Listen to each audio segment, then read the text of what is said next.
hello. If you can hear me, please let me know, because we're doing this usual thing where we always come in here. And it always feels like it's a bit of a mystery game right at the start of if we're actually going to be live. We haven't had a sound issue for about, I don't know, 50 episodes. It's been good. You're right, but I don't trust anything. No, that's fair. And I have had a sound issue at the beginning of one of my videos. That was about 4 months ago. And that one was enough to make me go, never, ever again. Yeah, so it's like, given that they can hear us, I do have something to say before we go. I know we're a little bitty late on this one, but happy birthday to you. Happy birthday to you. Happy birthday, dear Loremaster of Sotek. Happy birthday to you. Thank you very much. So we are maintaining, of course, the Lorebeards tradition where we do birthday streams and then something happens between the first and the second one, just like we did for Andy's birthday. We do it for my birthday. It works out great. We're consistent here.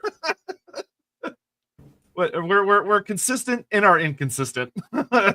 But today's stream is going to be really exciting. I hope y'all are looking forward to this one. This one's going to have I'm echoing a bit. That's interesting. So I've just messed with some settings at this side. So hopefully if the echo's coming from my side, it won't be heard anymore. Yeah, hopefully. Okay, hopefully y'all won't hear it. I don't really hear anything, but neither do I on my side. So, okay, I'll just lean over here to make sure it's not on my side. But hopefully everyone is doing quite well. Today's going to be pretty interesting. As you all have obviously seen by the title, we are, of course, building a god, which is going to serve, I think, really, really nicely to have an interesting mix of allowing me and Andy to explore and explain a lot of the concepts when it comes to gods and answer a lot of the misconceptions, while also having some fun interaction with y'all, because we're going to be doing a whole bunch of votes in regards to figuring out what kind of god it is. Y'all are going to have a lot of power in this conversation, and I don't know where it's going to go, and it's going to be super fun. But I don't know how many people have messaged when they saw the title and they're like, oh, we're not doing build a chaos god. And it's like, well, technically that's not a real thing to an extent, which is one of the many things we'll be discussing today. Yeah, I'm particularly looking forward to this one, not just because we're going to be discussing gods in Warhammer, but because I have done this a lot. And I do mean a lot. Because a long time ago, back when most of the people who watch us weren't born, there was a book release called The Realms of Chaos. This one here, in fact. Haha, yep, indeed, we're both on it. Currently carrying The Lost and the Damned.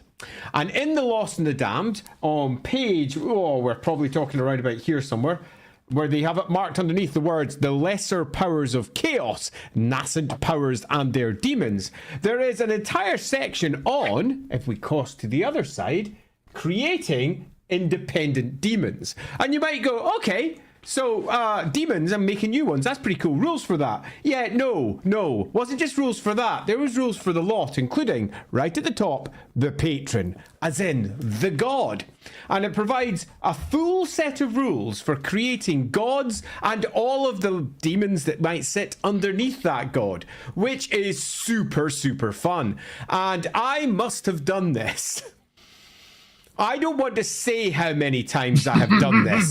I still remember the name of my very first creation when I was but a teen, because you know how your teenage memories sit with you forever.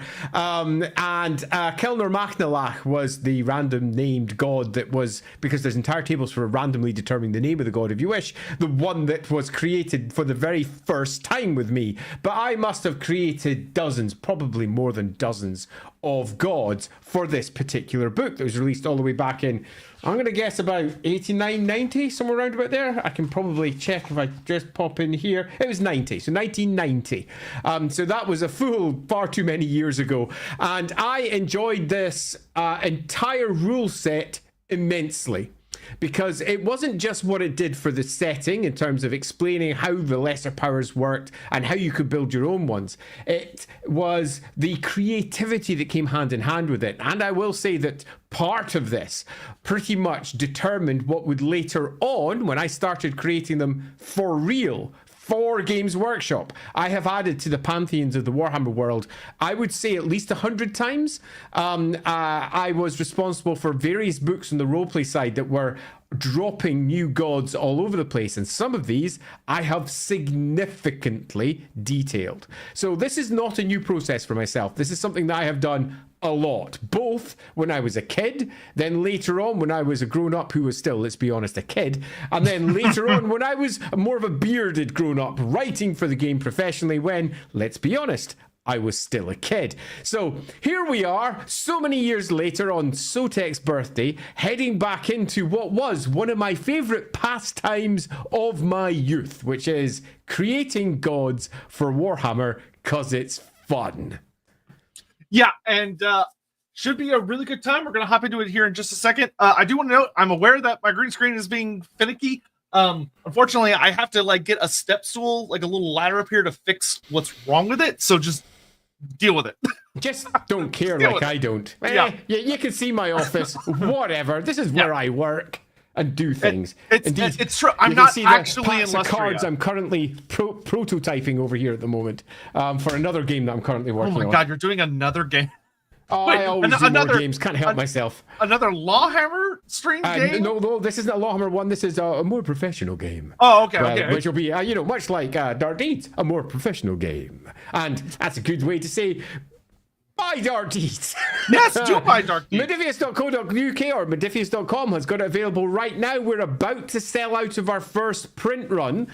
So if you haven't picked up your copy, I would suggest picking it up now. And the reason I say that is because Modifius are in control of the print run, not us. And because it didn't sell out immediately, we might not get a second print run. That being the case, if you want a copy, go buy it now. You might not get another chance. Modifius.co.uk, Modifius.com, because if we don't get another print run, we'll be taking the IP back to ourselves, and Modifius won't have any more. It'll just be us. We might print again under a different guise. We might do something else with it. We'll find out later. But if you want a copy of Dark Deeds as it currently stands, now is the time to buy it.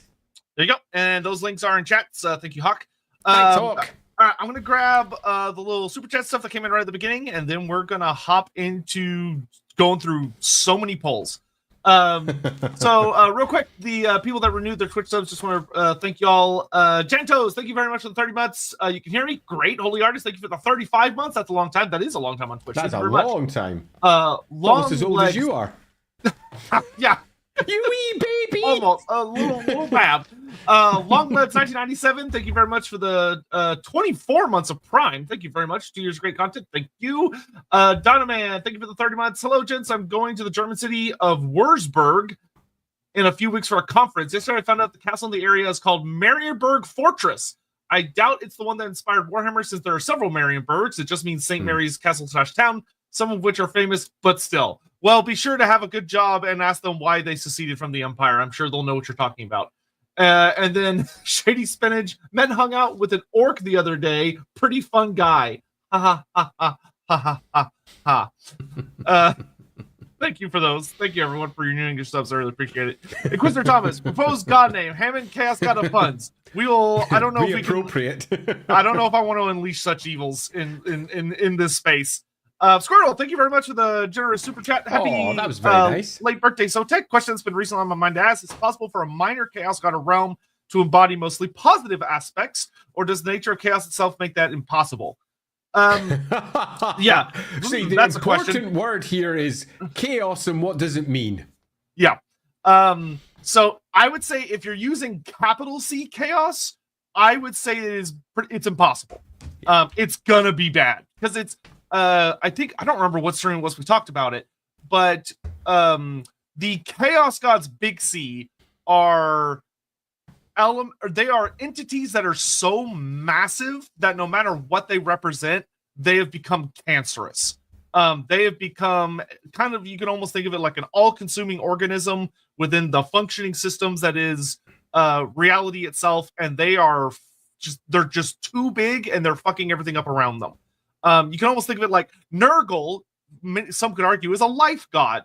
There are content or concepts in which you could view Nurgle as maybe he does have positive aspects, but he's life in such an unrelenting, overwhelming creation where it's all forms of life dialed up to the highest of 11s that it becomes cancerous and awful. And I think my favorite idea for this is, imagine if you had like a god of drinking water, which is universally a good thing. Drinking water is awesome.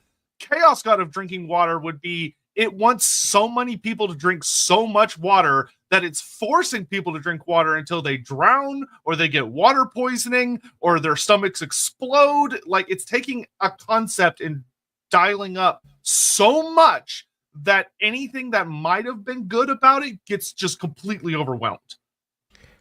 Yeah, I'll take a slightly different angle because it's an amorphous term that's difficult to pin down.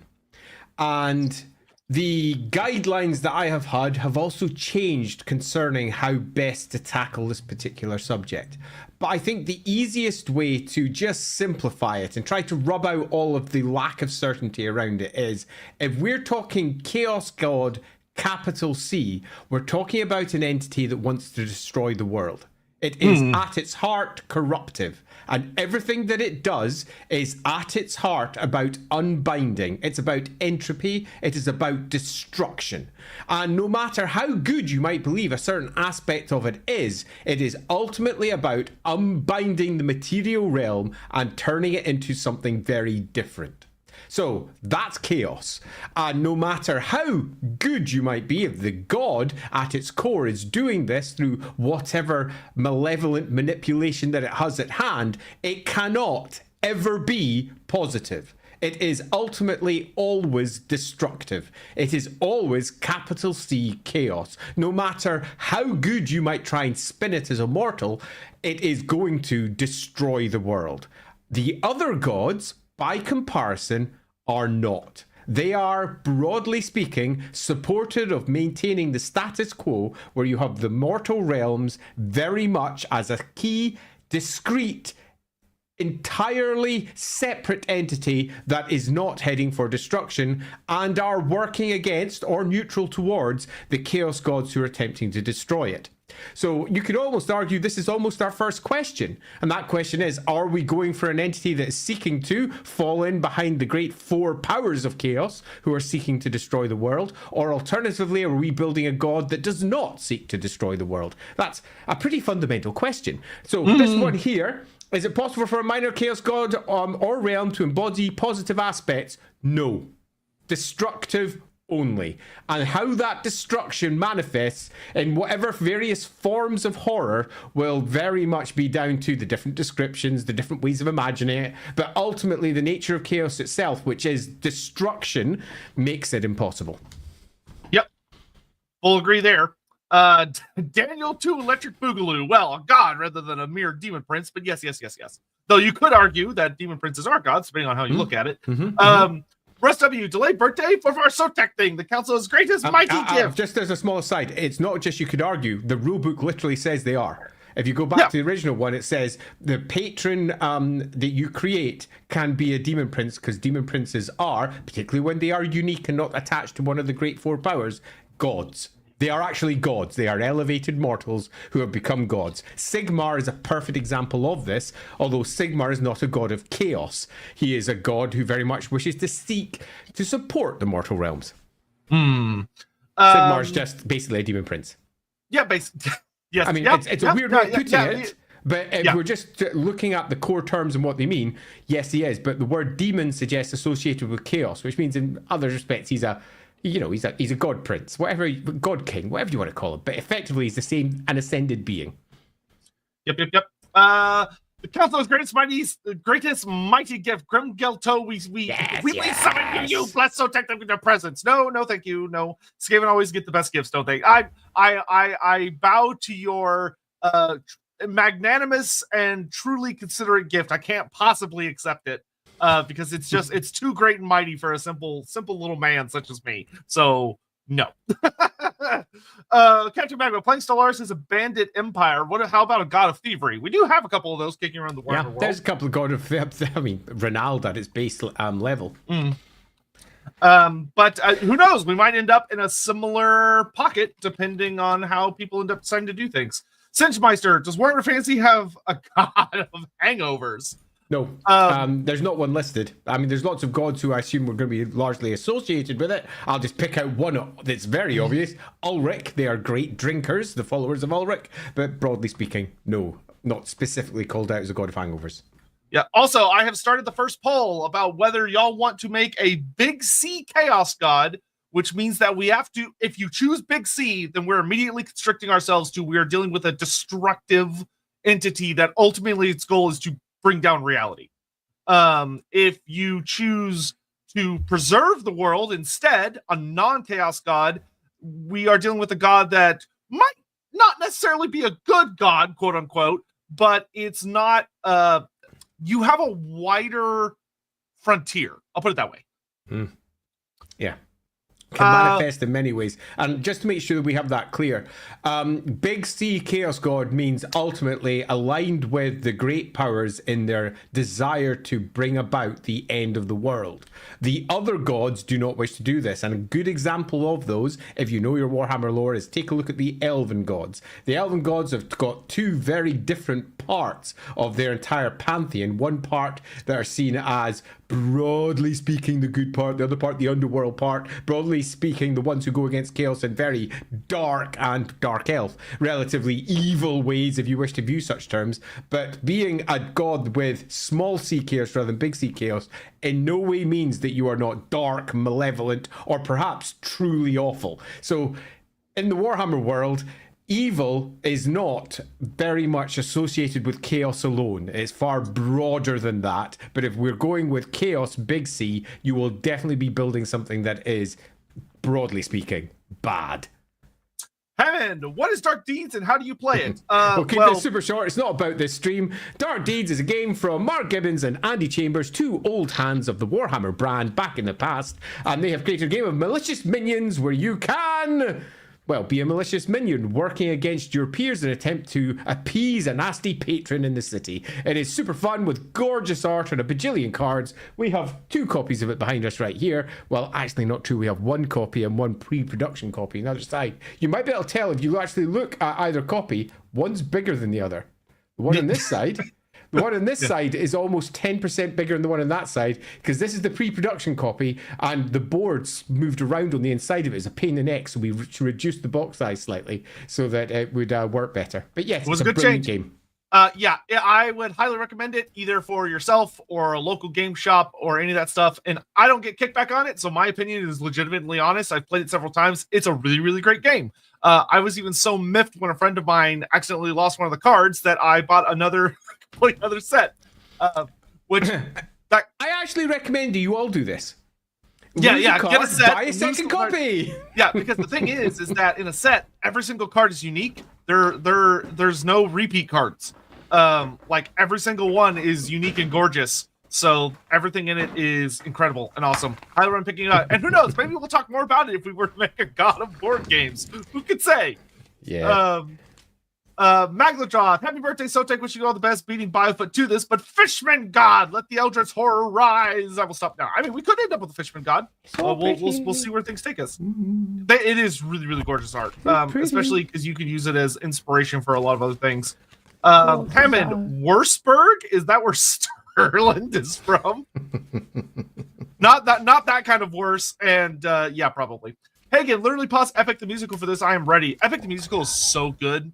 It is so good. I'm glad I hope you're enjoying it. I love it. So many good animatics for that. Donman, potential poll question, you haven't thought of it. Is this god alive or dead? Possibly has it been eaten by Morgar the Shadow Game from the first stream?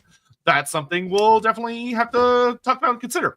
Hammond, too big and fucking everything around them. Sotek. Yep. It is that is something I have indeed could be quoted as saying. Crypto, why make a god when you already know one? Wink, wink. No, get out. Dino Man, just thought Hatchet doesn't seem to really want to destroy the world as far as we know, but dominate it tyrannically. So Hatchet seems like not really a true chaos god. You could argue the same with the Horned Rat to a lesser extent. The Horned Rat is expressly not a chaos god in the Warhammer setting. Now, regardless of what happens in other settings, in Warhammer, not chaos. Massively destructive, terribly awful in so many ways, but not a chaos god. Hashut is a chaos god. So Hashut, regardless of how he may be worshipped or how he may express, is ultimately interested in ending the world. It has very much sided along with the four great powers, and it's expressly written as he is chaos and they are chaos dwarves. So, and there is a difference between Hashut here and on the other side the Horned Rat. The Horned Rat, who at this point most certainly is not a chaos god. Yeah, the Horned Rat. It can be easy to look at the Horned Rat and go, well, obviously he wants to destroy the world, but it's no, he doesn't actually. He wants to inherit it. Now, what his inheritance from a human perspective looks like is the destruction of the world, but it's not the same. There are lines there. Also, Chad has decided not a chaos god, to preserve the world and pick a god that is a more natural element. Like it. So we'll get the next poll going here in just a minute. Captain Grimm, Realms is 2 years older than moi. Hey, know Captain my Grimm. identity? I had to. I quite like the notion of Warhammer Fantasy deities being aspects of larger etheric entities, a la Ashurin and Ulrich or Sigmar, were thus tied to one another somehow. So you would not be the first to say, for example, try and tie Azurin and Ulrich together into one thing. There's an awful lot of similarities between the two, but there's also some significant difference between them. There's also gods in the Empire that look very much like they definitely are elven gods re-represented. For example, there's a god in Nordland called the Azure Man, as in blue, azure, the color, the Azure Man. And that sounds surprisingly like Azurin, and he's a god of the empty sky and phoenixes and the ilk. So you could very immediately say, oh, wait a minute, isn't that just Azurin? Cain is an even more obvious option, where you've got the elven deity, Kahela Menja Cain, or just Cain, and then you've got the human deity of murder, who is a six-armed freak with scorpions all over the place and nasty daggers, who is also called Cain. There's many crossovers here, and the setting doesn't answer that specifically and on purpose. It doesn't say they're the same god, it doesn't say they're not the same god, and you'll find that each version of Warhammer takes a slightly different tack. Some books say, oh, actually, they're the same thing. And then another book will say, no, they're completely discrete entities. Another one will say, there are no other gods. It's just the elven gods. It's a complicated affair. So you'll find that everybody's got their own preference, but Warhammer will probably, each time they do it, go in a slightly different direction. And it wouldn't surprise me if, say, the old world does a new one yet again. Often because various writers haven't read all of the previous versions that came before, but that's just how it works. Mm-hmm. Yep, very much. Adam Russo, I know God is ill-defined in Warhammer. What exactly do you think a non-chaos god actually is in the setting? Are they personified aspects? They can be. Yeah. Sometimes they're just spirits. So like a lot of like various terrain features like forests and rivers and large trees and mountains and hills all have gods, which are just spirits that reside there. They might just be a demon prince of another god, or a demon prince that rose up through some other method. They could be a lot. You could have weird shit like the spider god, who seems like an animal totemic entity that is really weird. There's a lot of bizarre different ways they can manifest. Yeah, I agree with this completely. And to categorize these things, obviously we start saying it's one of these type of god, or one of that type of god, or one of these things. But the aether itself is deep, multifaceted, infinite, and weird. There is not just single entities living in there. Just like the real world is full of fascinating flora, fauna, life, and craziness in a variety of ways, the aether is the same. It's not just like 4 or 5 gods and that's it, or 20 or 30. There's thousands upon thousands of different entities, and anything that can be contacted by the material realm can be easily described by those who are ignorant or otherwise as gods, especially if they're powerful, especially if they have any interest in the material realm. Just take, for example, the original description inside the Realms of Chaos. I'm going to read this one out because I think it's a useful way of channeling some of your thoughts out there. The very first description for when you're creating a patron, it gives you 3 options for the Chaos God side. And even this shows just how varied it can be. The first option is a former champion of Chaos who has achieved demonhood or a demon prince. So your god was originally mortal and has ascended. Second option, a composite demonic entity founded dependent upon one or more highly focused souls. Such souls are not dissolved in the warp but retain their own integrity as demons. So this is someone who is so passionate about one thing that when the soul drifts into the aether, it becomes its own etheric entity as other souls that are similar gather around it, and it creates an eddy in the warp. And these similar souls create an emotional purity that becomes a new minor deity. And so if a lot of people died in a particular horrific way in one area, all those souls as they pass on into the other side might create a horrific demonic entity of that particular area and dying in a particular way, such as the way that things can happen with the Warhammer world. And the last one is a demonic entity of some other kind is that loose, formed from the souls of life forms that are not recognized by man in general. For example, plants, rocks, planets, or from the souls of ancient and now extinct creatures. Or the demon is of an indigenous inhabitant of the warp and has no material origin and has simply become a chaos god. There are so many different things that can become chaos gods, and exactly the same is the case for all other gods too. The aether is a deep ecology in many respects, with thousands upon uncounted thousands of different types of entity. And many of these entities gather close to the material realm, to the mortal realms, and some of them hate it so much they want to destroy it. Yep. Also, as a fun fact to show how difficult the term is to, I was literally sitting here through that whole speech trying to think about if there was anything I could add of like, this defines a god. And every single time I would go, no. No. I even was like, oh, it's if somebody worships it. But even that's not technically true, because there are gods that like fall into obscurity. Nobody's worshiping them. And then the god reemerges later and gets people to start worshiping it. So even that isn't a technical qualifier. Messy. Holy art is, all gods are like the yin-yang sigil. There's evil and good, and all evil has some good in it, if I recall correctly.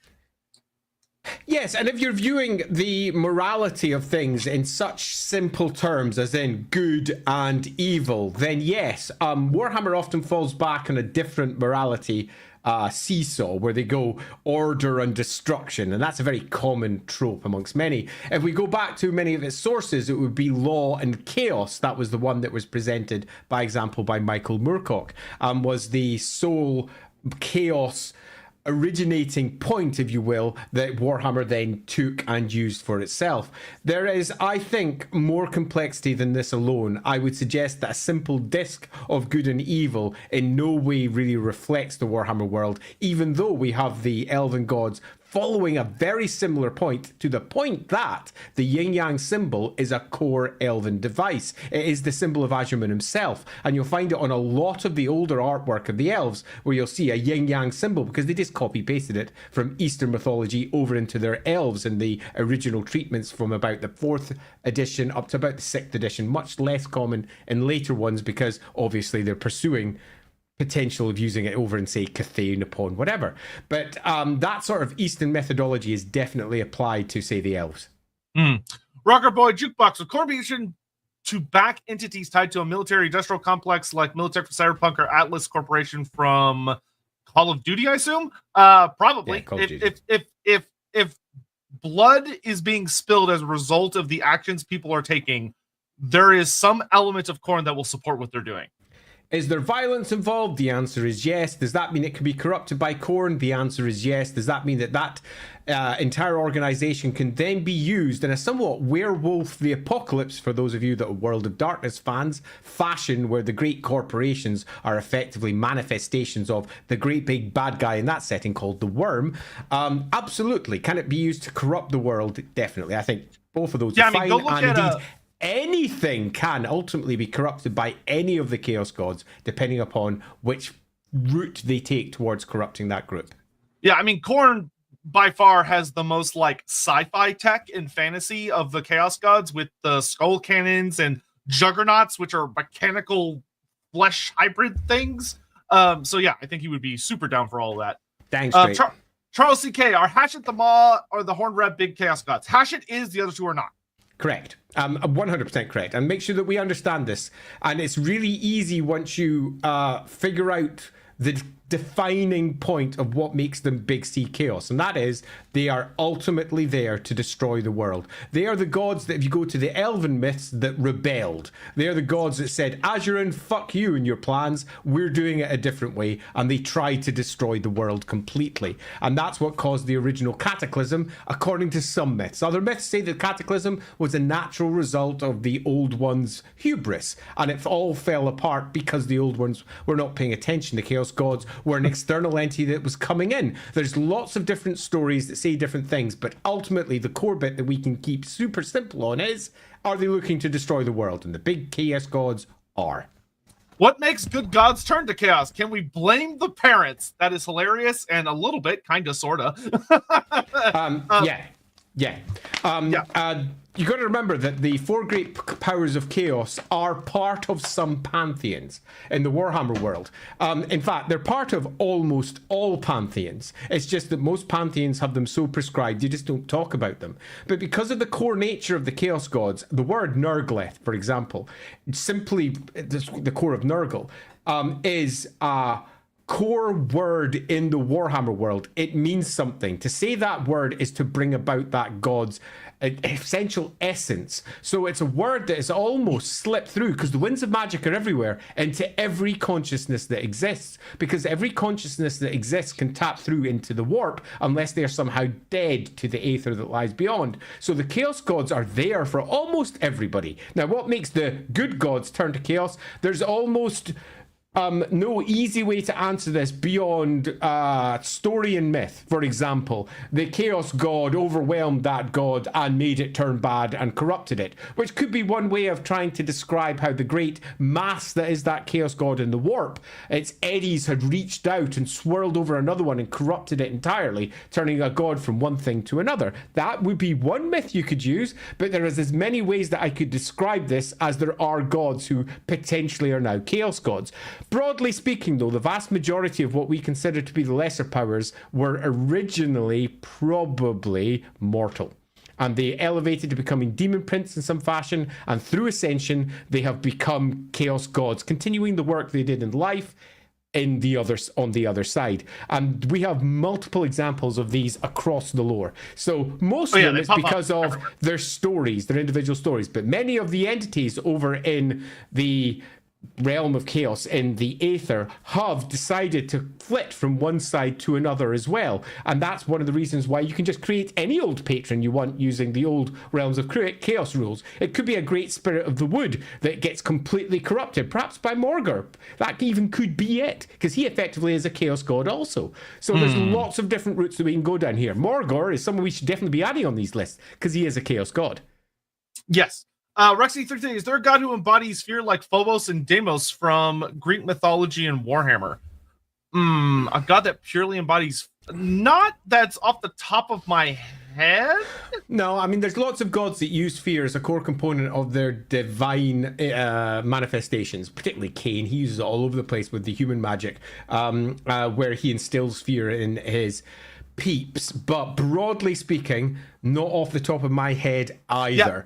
Yeah, there are gods that people are afraid of, but not. I wouldn't say that there's a god that I can think of off the top of my head that is just fear manifest. Yeah, you tend to find that's the case with most Warhammer gods, though, because most Warhammer gods are far more personified, anthropomorphized, than often the Greek equivalents are, where they are given, they mean this one singular thing, where even then the myth did not necessarily show that. But the Warhammer gods are often given character, and through doing so, it weakens them from having a single aspect, and because of that, they get lots of things that they're associated with. So before we go on to the next one, I think we should try and figure out our next poll real quick. So we know that we're doing a god that is not a chaos god. They are not associated with the chaos powers and might not be actively necessarily working against them, but are definitely not working alongside them. Now, there are a couple different ways we could approach this. We could try and figure out next where the god is, as far as like maybe giving a selection of continents to choose from, or like vague locations to kind of zero in, because once we kind of have more of a location, that gives us some ideas of the races and the terrain types and all that stuff that we're dealing with. I think that would probably be the next best approach. Unless Andy has a counter idea. I don't. I'm quite happy to go with where your preferences lie here. This is, after all, your birthday god. So your preferences are significantly more important than mine. And at this very weak stage, where we're not really defining anything, most of my contributions will just be, meh, that'll do. So, yeah, I'm going to make these 4 starting locations very broad. So we're going to do the New World, which is going to be all of Nagaroth and all of Lustria. So we've got the New World. We've got the Old World, which is going to be your Norska Empire, the Southern Realms, Talea, Estalia, the Badlands, the World's Edge Mountains, Bretonia, like all that crap. And we're also, I think, going to include, I would say, let's go ahead and include the Southlands in that as well.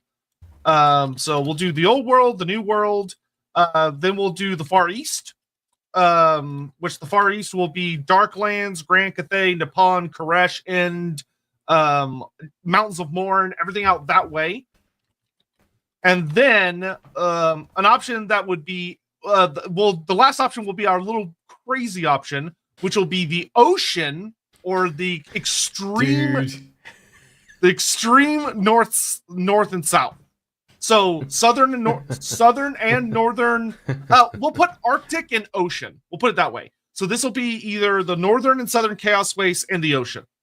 So those are going to be the 4 theaters that you'll have to pick. The poles and the oceans. The poles and the oceans. There you go. Yeah. And I'm not saying if you pick ocean, there's no guarantee you're going to get a Fishman God. I'm just saying, don't think that that's like an easy automatic win. I've for seen Fishman these God. polls before. I have a horrible guess where this may end up. I mean, this could be your chance to get Andy and me to talk a lot about Ind and Koresh, which I know, or Nippon, which I know a lot of y'all have been really wanting from us. So this is your chance to try and force that conversation, or try and get me and Andy to talk about our thoughts about what we think maybe are the other native races in Nagaroth, like what's going on in Southern Nagaroth. This is y'all's chance to really force us to pick our brains about what's going on in some places of the world. And if you decide to blow your load on Fishman, I can't stop you, but...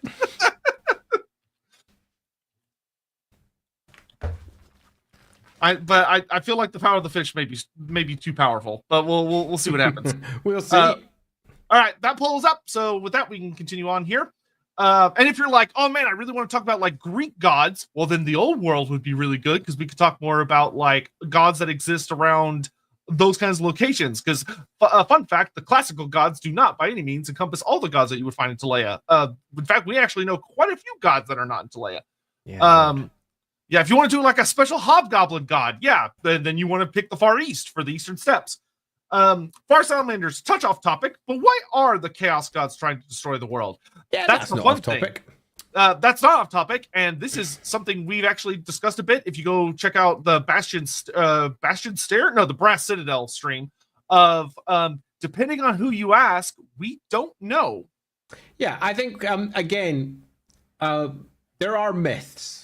There are legends, there are tales, but ultimately, the easiest answer for this, particularly when you're in the process of God creation, is because it is their nature to do so. Because it is what they are. They can no more attempt to keep the world in one piece than I, as a human, can choose not to breathe, can choose not to eat. It is my nature to do those things for my continued existence. And the Chaos Gods are, by their nature, by the way that they have been constructed, by the nature of what they are, destructive, mutating forces, and they are seeking to wipe out all of reality. Now, what's the myth attached to that? And is there counter myth for saying that perhaps they want something different? Perhaps there's a different version of reality that they're looking for. All of these things can be literally argued out until we become blue in the face and then pass out from an inability to talk anymore. This, however, at its simplest, is because they do. Yeah, make sure y'all vote, because the vote is actually kind of interesting. So make sure y'all get your opinions in. Cole Patterson. Clearly, we need another ogre god. Having only 2, yeah, there's also the sun or whatever, feels wrong to me when one is greater than the other. So, I mean, hey, if you want that as an option, the Far East. Indeed. It could Far take us East over there. for the ogres. Hobbies, because I will say that I both agree and disagree at the same time, which I find fun. Because I'm in the same place. I could argue that both ways.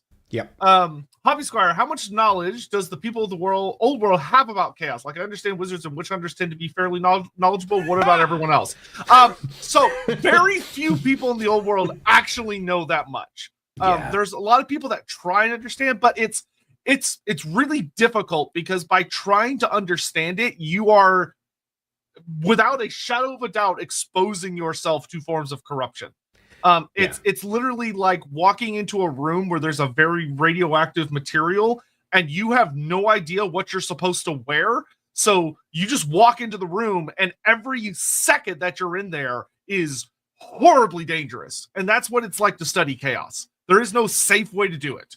Yeah. How much knowledge do they have is a much debated point, but the easiest way to answer this simply is most are entirely ignorant. But that really glosses over something that I do think's also worth mentioning, and I hinted at earlier, and that's that everybody knows about chaos.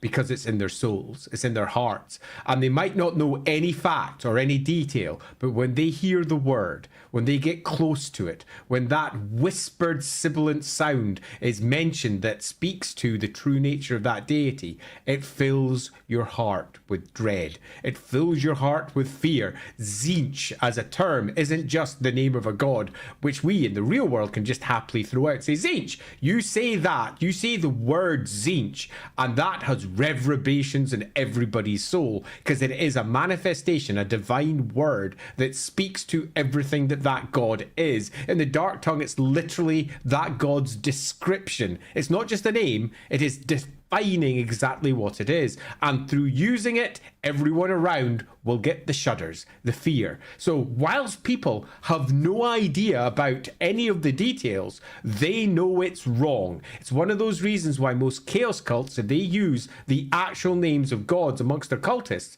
most of their cultists would flee in terror, because it just fundamentally sits in your soul. And that's why most cultists use different names and they twist them around, they do other stuff, and then when eventually they've gone too far and the real words come out, their souls are already slipped beyond their grasp and they're caught up in this cult. They are now worshippers of a chaos god, whether they want to be or not. They are doomed, and their only chance of success is to continue and hope that the chaos god keeps them alive when the world eventually does blow up.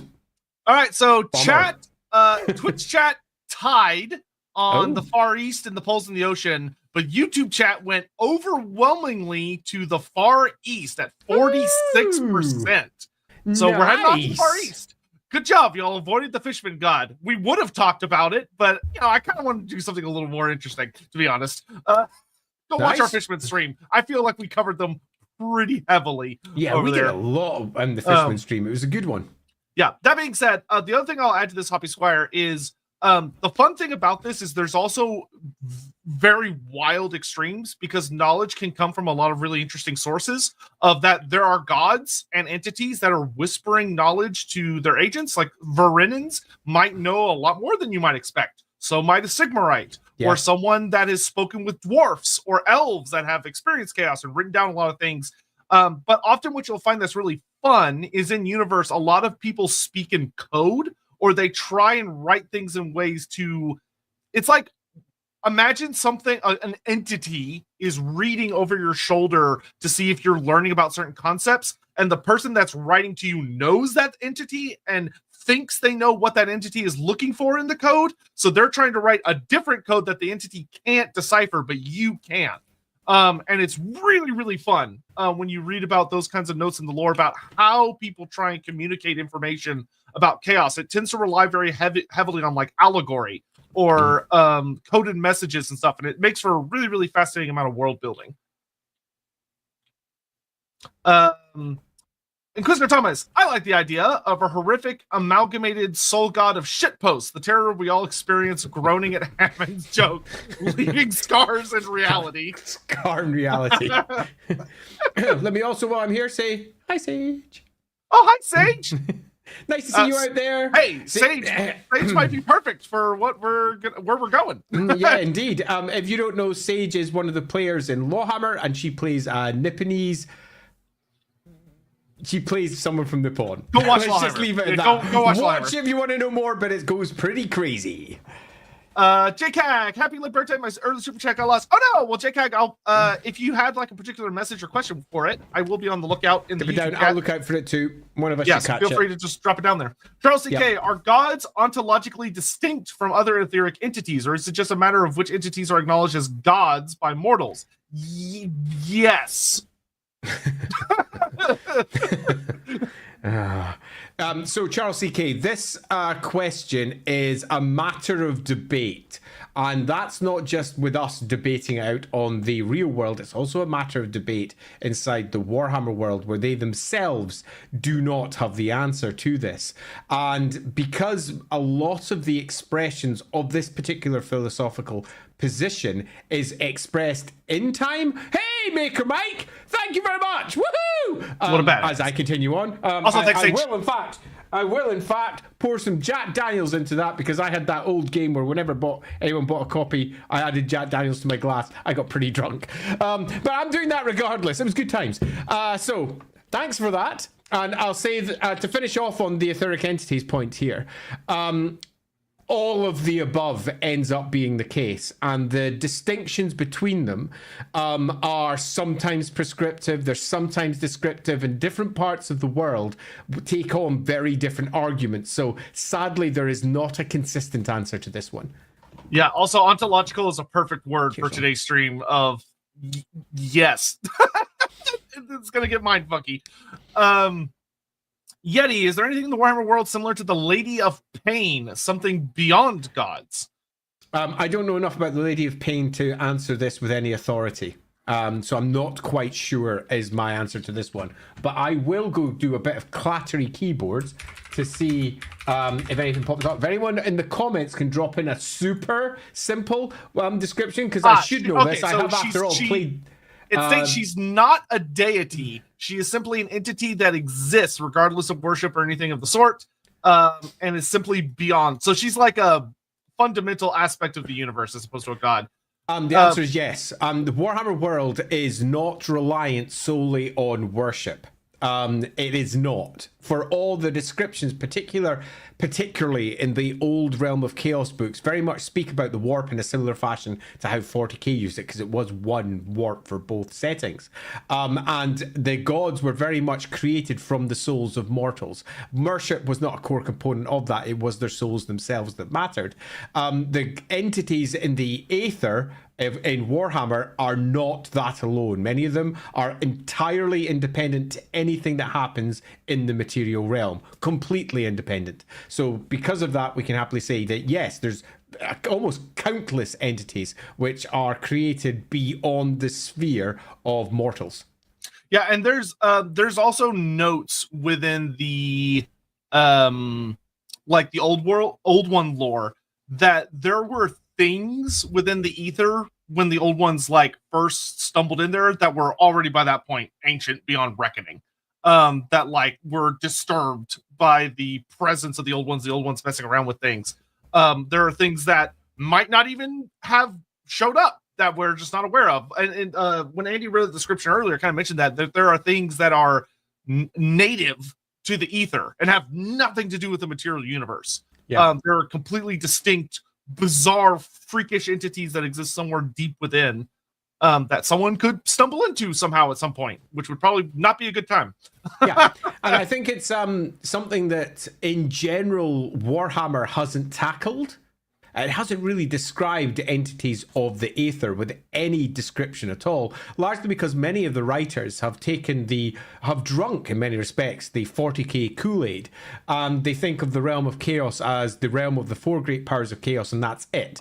And then they forget all the other things that various books, including books from Warhammer Fantasy Battle, which is the books that are meant to be their core source, speak of not just other entities, but independent entities, lesser gods, things that live over there and have never hit the material realm. There's all manner of craziness out there. So be aware of, as you're reading through sources, you might find some that say there aren't. They are, in the wider sense of things, probably wrong.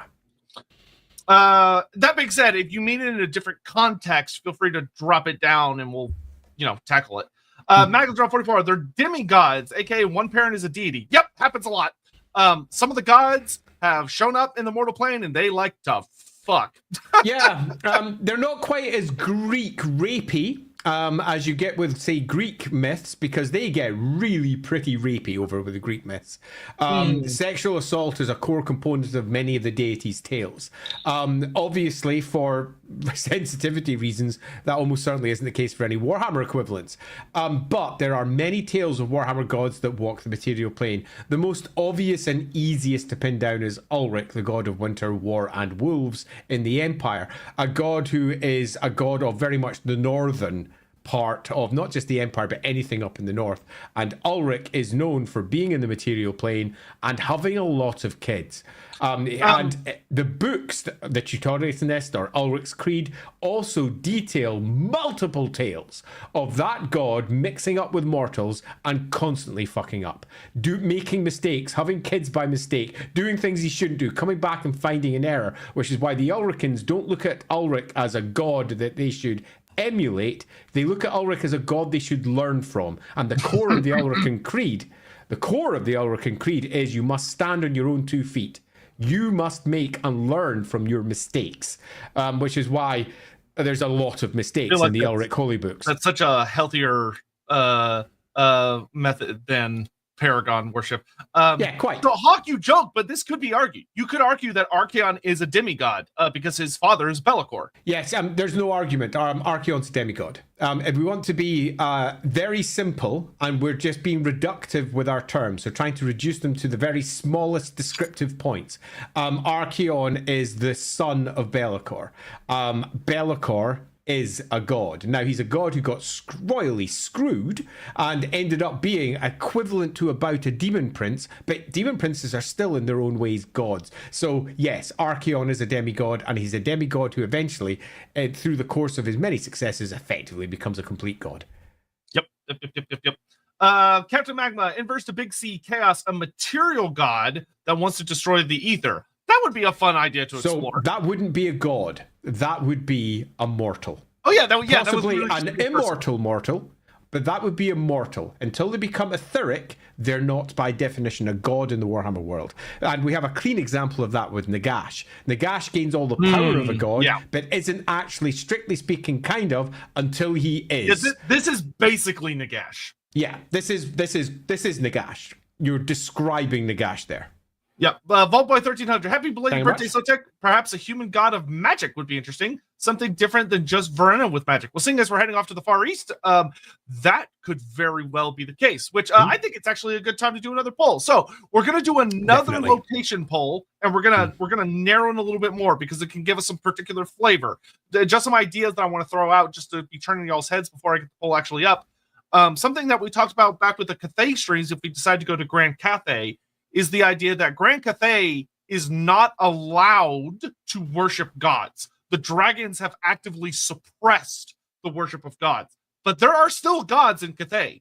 There are still entities that we would recognize as gods. So that is something we could explore, of what would be the gods in Cathay that are trying to exist beneath the notice of the dragons, trying to survive in spite of them.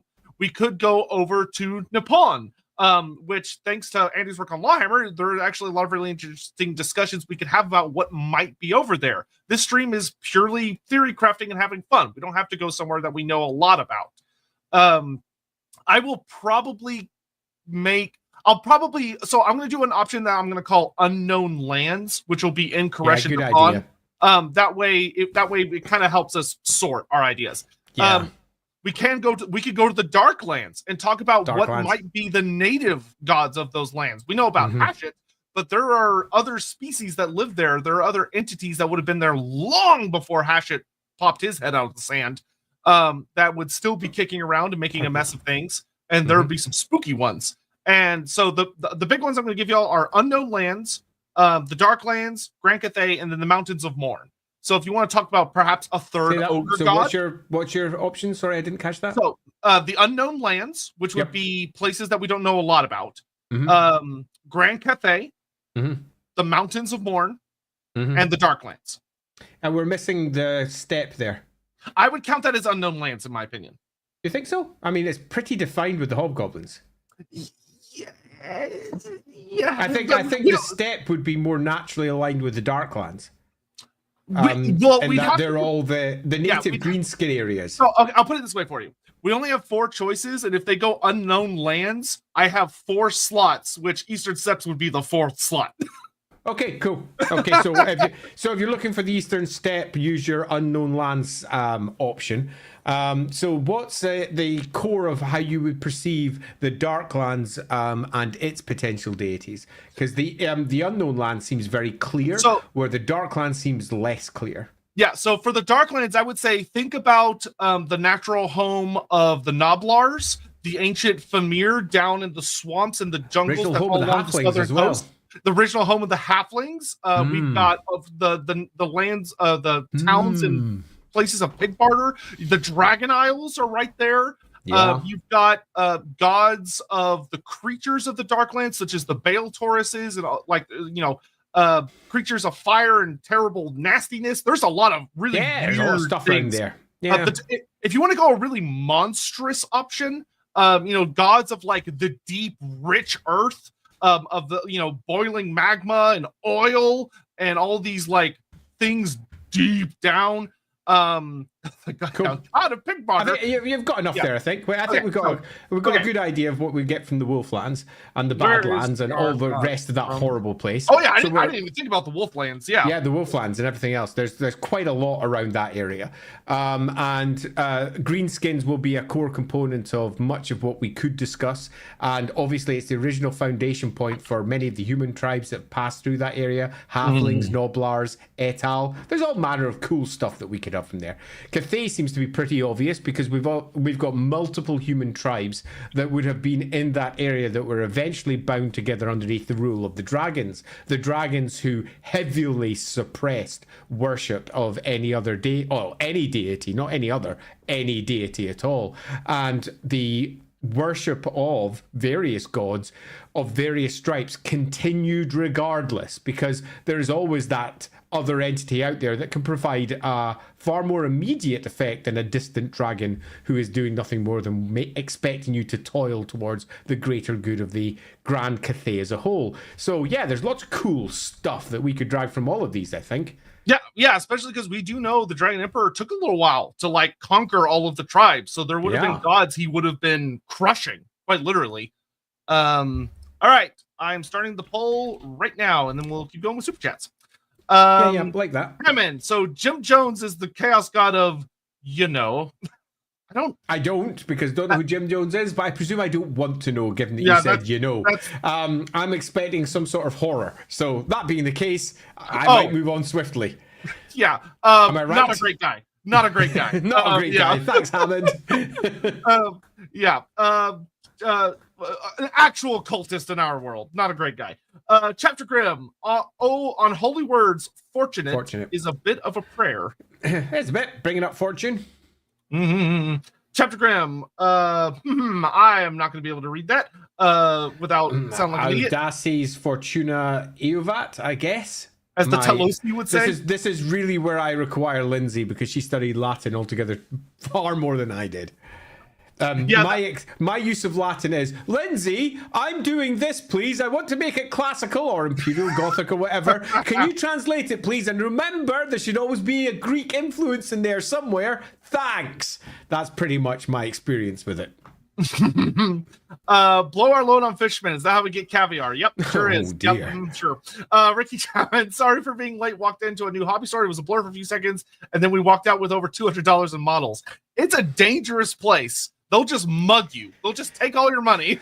Yeah, I have been both the owner of a hobby store and the manager of a games workshop, and yeah, I have indeed been that bit. And $200, that's not that much. That's rookie numbers. It's rookie numbers. Rookie numbers. And indeed, if you want to spend just a little bit less, go for Dardies instead. It's such a small amount of money by comparison, but And you don't have so to much paint joy anything. in game. You don't have to build anything. It's just ready to go right out of the box. And if you buy it right now, I'll have to drink more.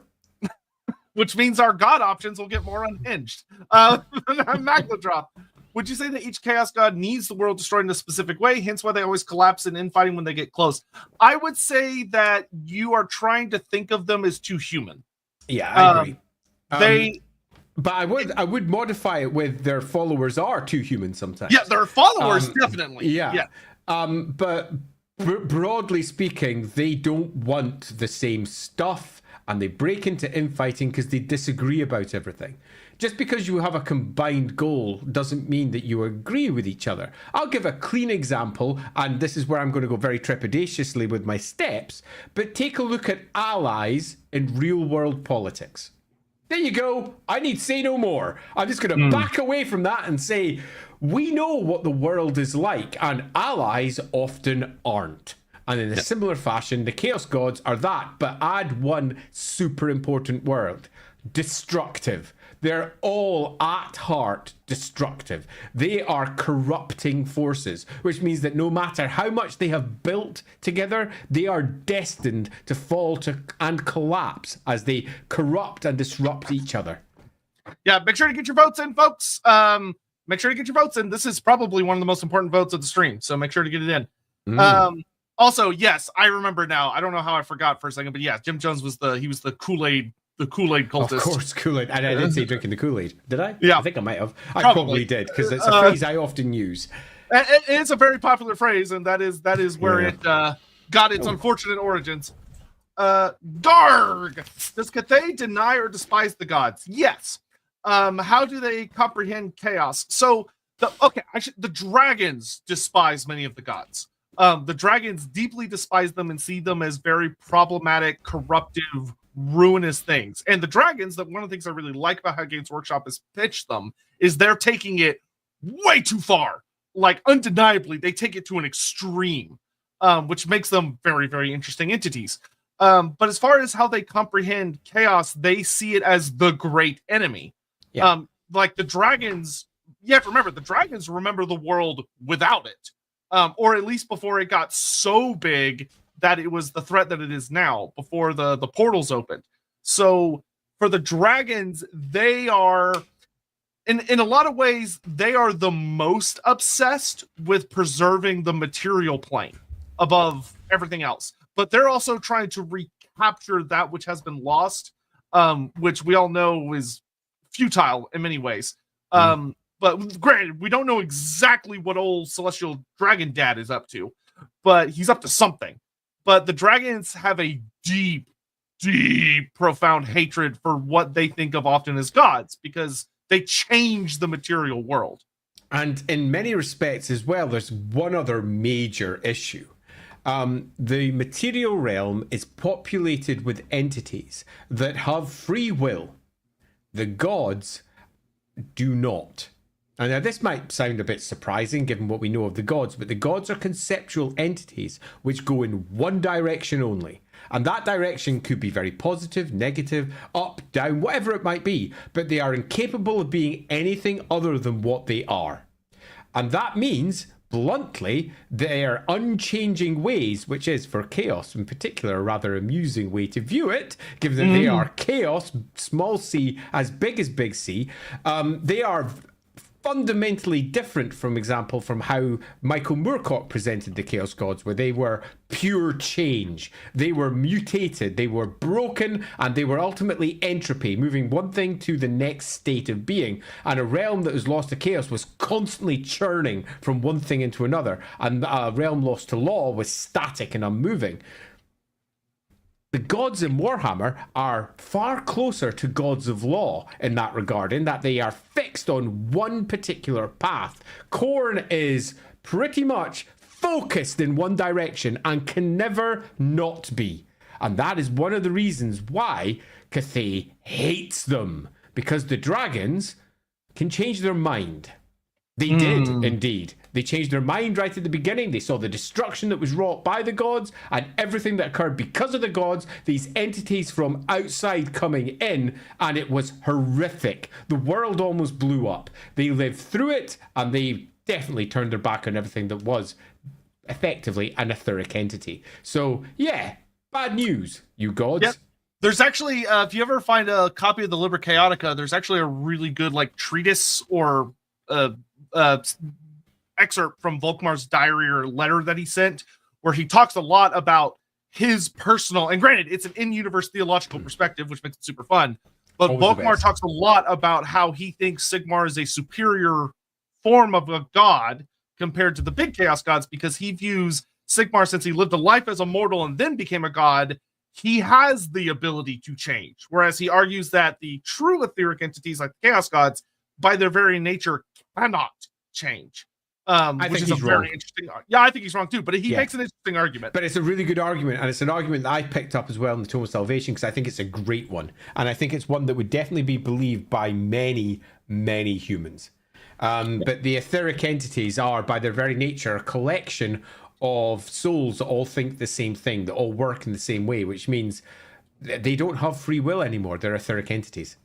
Yep. So the next poll is up because y'all chose to go with the unknown lands. So now we go to the part 3. Where are we going? Which is the final part, which is, are we going to go to the Eastern Steppes, the Isles of Nippon, the jungles and hinterlands of Koresh, or the very, very well-populated subcontinent of End? Interesting. So Koresh, Nippon, or Hobgoblins. Yep. So you have a lot of really interesting choices there. Pretty much all of them are going to require some pretty hefty theory crafting, but we'll work with what we get. Once again, this is a vote that really, really heavily matters. So Jess says, Sage propagandize for us. You're not allowed to summon Lawhammer players to try and reinforce your opinions. That's against the rules. There's so many interesting ways that this could be done, because the Hobgoblins as a whole have basically not been detailed. So that's super fun. Nippon has some very interesting Games Workshop aspects of its original theology. Koresh is a great big empty hole. And End is not that much fuller. Other than a few drop terms here or there, there's not that much for End either. So there's a lot that could potentially be picked up here. Thoughts Apprentice, praise Malice / Malal, god of anarchy and hypocrisy. Poor old Malal. Just sitting in his corner with so many. It shocks me genuinely how many fans Malal Malice has, considering that he hasn't had anything written about him in such a long time. Yeah, it always amuses me, particularly when you pick up, say, Anthony, who's done the artwork for the original Demons of Malal, because you can find it out there somewhere. Someone even did miniatures of those particular demons from the original sketches. So that was the original artist who did all of the original, in fact, the original from wherever that book is. Here it is. The Realms of Chaos books. Okay, here. Yeah. So Tony Ackland, that's Anthony. Tony Ackland did all the art for all of the demons. He pictured them, figured out what they looked like. In fact, that's some of the Malali bits there. They're literally in there waiting to go, but they didn't get used because, they didn't get used for Malal because Malal was kind of, persona non grata for various legal reasons, meaning that whilst all the work has been done behind the scenes, it never really saw the light of day. So yeah, there's definitely something in that, but it's not what we're going to be doing today because you didn't choose that. Yeah, I feel like for a lot of people, it's that phenomena of they want what they can't have. Since they can't have Malal, they want him so badly. Mornington Crescent, plausible deniability is important when writing about chaos. Sigmarites will literally bring the hammer down. It's very true. There are spiritual and physical reasons that you should speak and write in code when talking about chaos. Lord Mouse Money, I have 5 players who recently got corruption. While I've got them all figured, one is a Bretonian traitor. What sort of penance would I say works for the Lady of the Lake? The enemy within, if it helps. So I would check the write-ups for the Lady of the Lake inside Knights of the Knights Grail, of the Grail, for yeah. the second edition of Warhammer Fantasy Roleplay, but the concept of penances was kind of dropped in second edition Warhammer Fantasy Roleplay. It wasn't used very much. It was in the first edition, and it was reintroduced again in the fourth edition after I had a conversation with Graham, actually. So we got the idea of the penance back in. So the Lady of the Lake is, broadly speaking, just take a look at, in fact, I would suggest go judge her character by watching our Lady of the Lake stream, and then decide what the Lady of the Lake is in your version, because there's different ways it could manifest. And then having decided that, you could then make your own equivalent of a Grail quest, or helping the Grail Knight, the questing knight, pardon me, who's on a Grail quest, or helping protect somewhere in Bretonnia. But if you're the enemy within, you almost certainly be looking to do something that would probably help Bretonians outside of Bretonnia, because within Bretonnia, it's super easy. There's tons of stuff you can do, but outside, there's less direct impact. Yeah, there is a handy little Grail Chapel in Uberstrike, if depending on where you are in the enemy within, that might prove of use. There's even some really cool adventure hooks for it if you pick up the starter set, Uberstrike starter set. There's so actually some really cool stuff you can do right there. So yeah, I'm not 100% sure. Also, make sure y'all vote if you hadn't, because the vote is neck and neck. Ooh, how exciting! The showdown is between the Eastern Steppes and Nippon. They are within 1%, and it's going back and forth. So if you haven't voted, you better go fucking vote. Lemon Cake.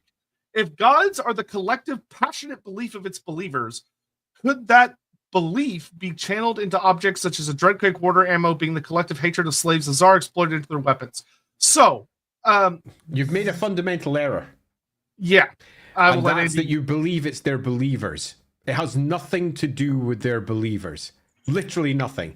In fact, believers is not even really a word that's properly Warhammer appropriate, given that it's a pantheon that is in that world. Loads of gods. People don't just worship a single god. That's really, really rare.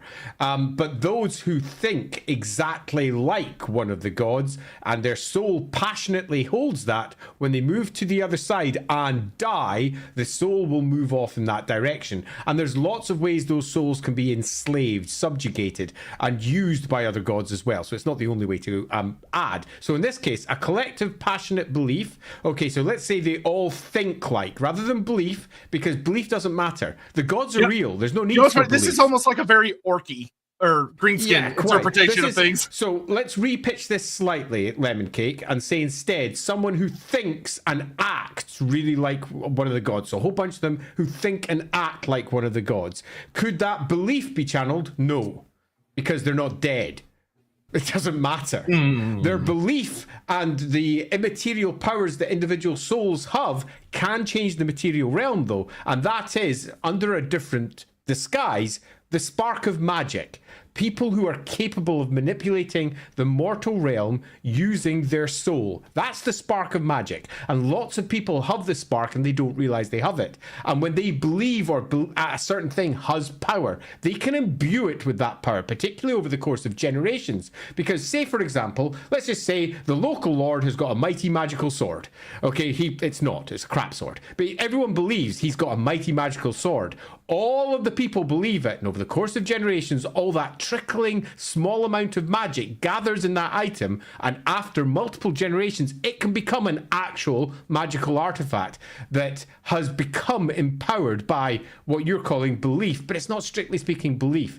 It's their almost rewriting of reality, because they are, underneath it all, latent magic users. So latent magic users have a core aspect here, but carrying it on into objects such as Dreadquake mortar ammo, making it collective hatred of the slaves of Tsar exploited into the weapons. Not really.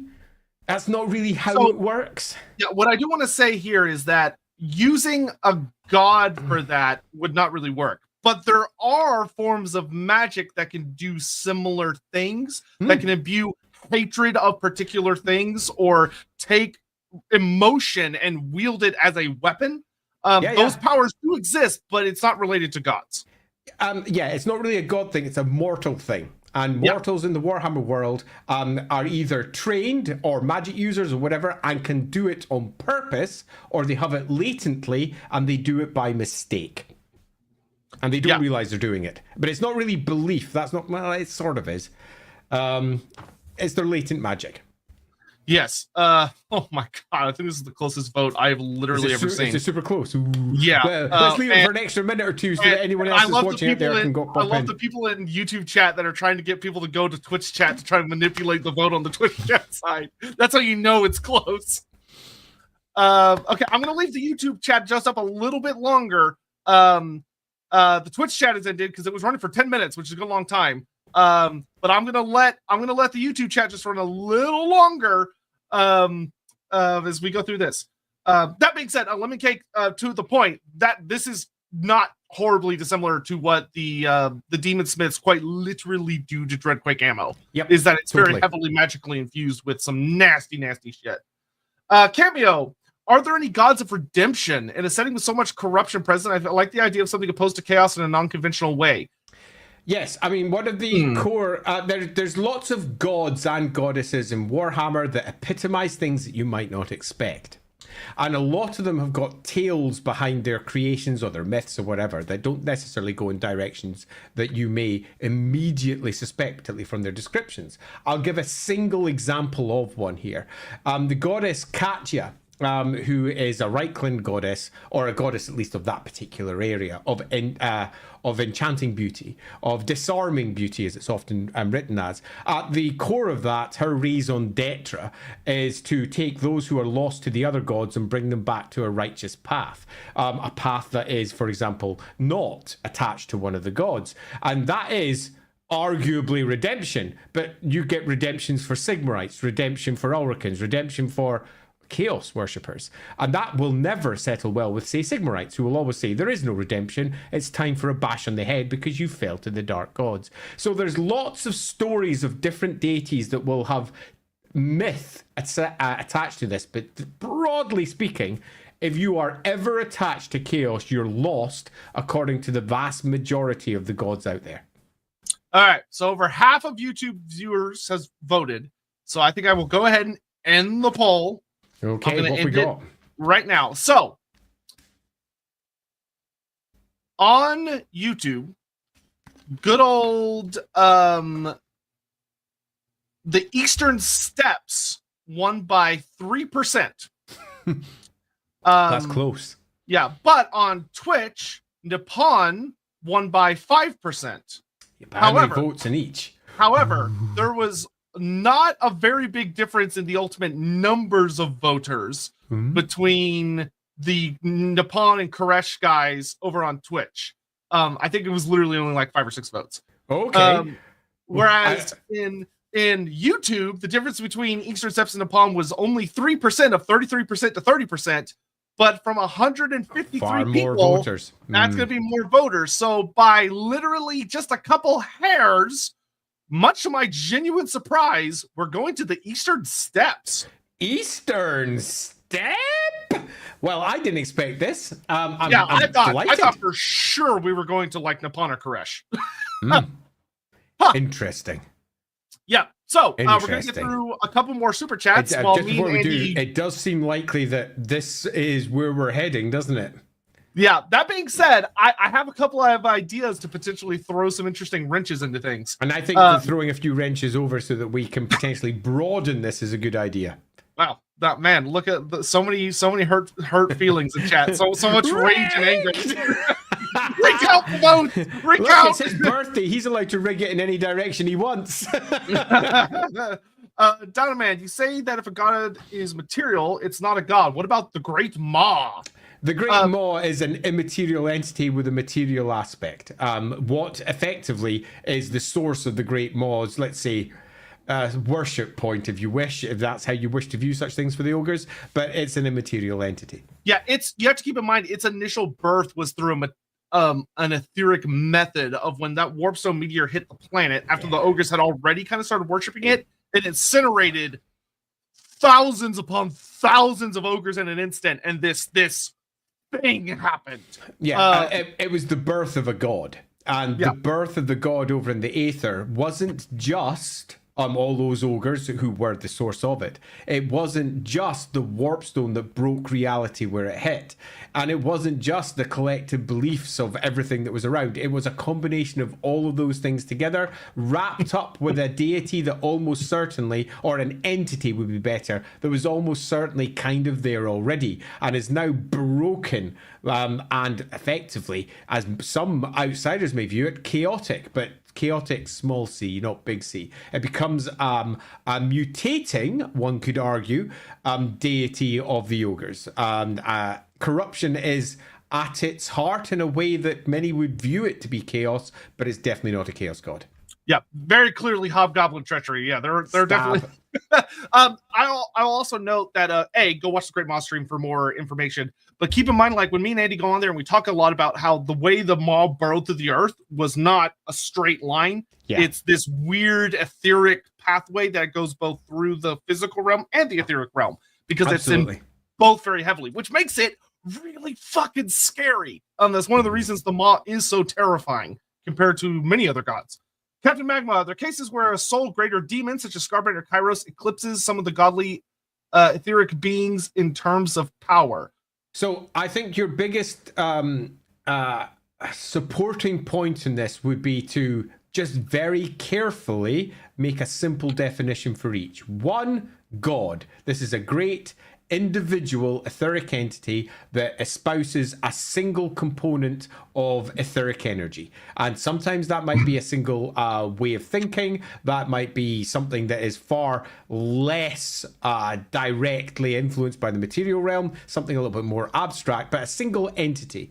And something like Khorne is something that's so big that it encapsulates many smaller eddies and the great vortice that is Khorne and all the souls that make up for it and everything else, that many of those souls, its greater demons, its demon princes, are larger than what other separate entities can ever achieve. So many greater demons or greater princes are significantly more powerful than what many would view to be full gods in their own right, which is one of the reasons why it gets a little bit confusing when we're discussing it.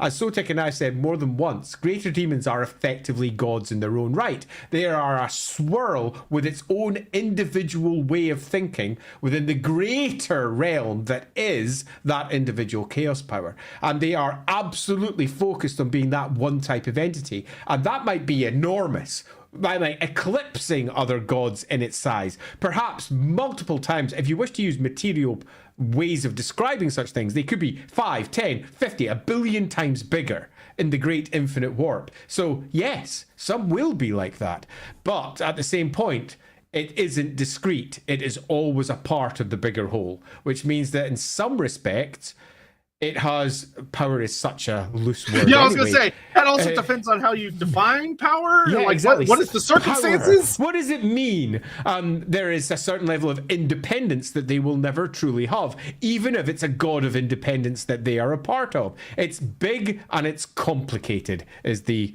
sadly simple way of putting it.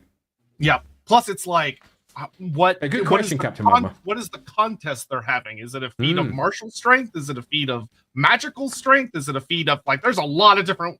There are some gods that would be useless in a battle, but could be exceedingly dangerous in other circumstances, even to demons. Khorne Shima, sorry if I missed it, but are gods created by belief, or do they just exist and get worshipped by different cultures later on? Both. Yeah, couldn't. All of the above. They're not really created by belief per se. They are created by the singular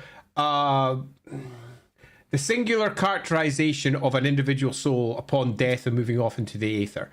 And if there's lots who all are so singularly focused on one thing as it gathers in the aether, that swirl can create a unique etheric entity that, if it's big enough with enough mortals thinking like it, becoming a god. That's if we go with classic definitions from the original Realms of Chaos. But there are multiple other ways that gods can either be birthed or alternatively just be over on the other side in the aether. So it's complicated. There's lots of different routes towards individual deities potentially coming to pass.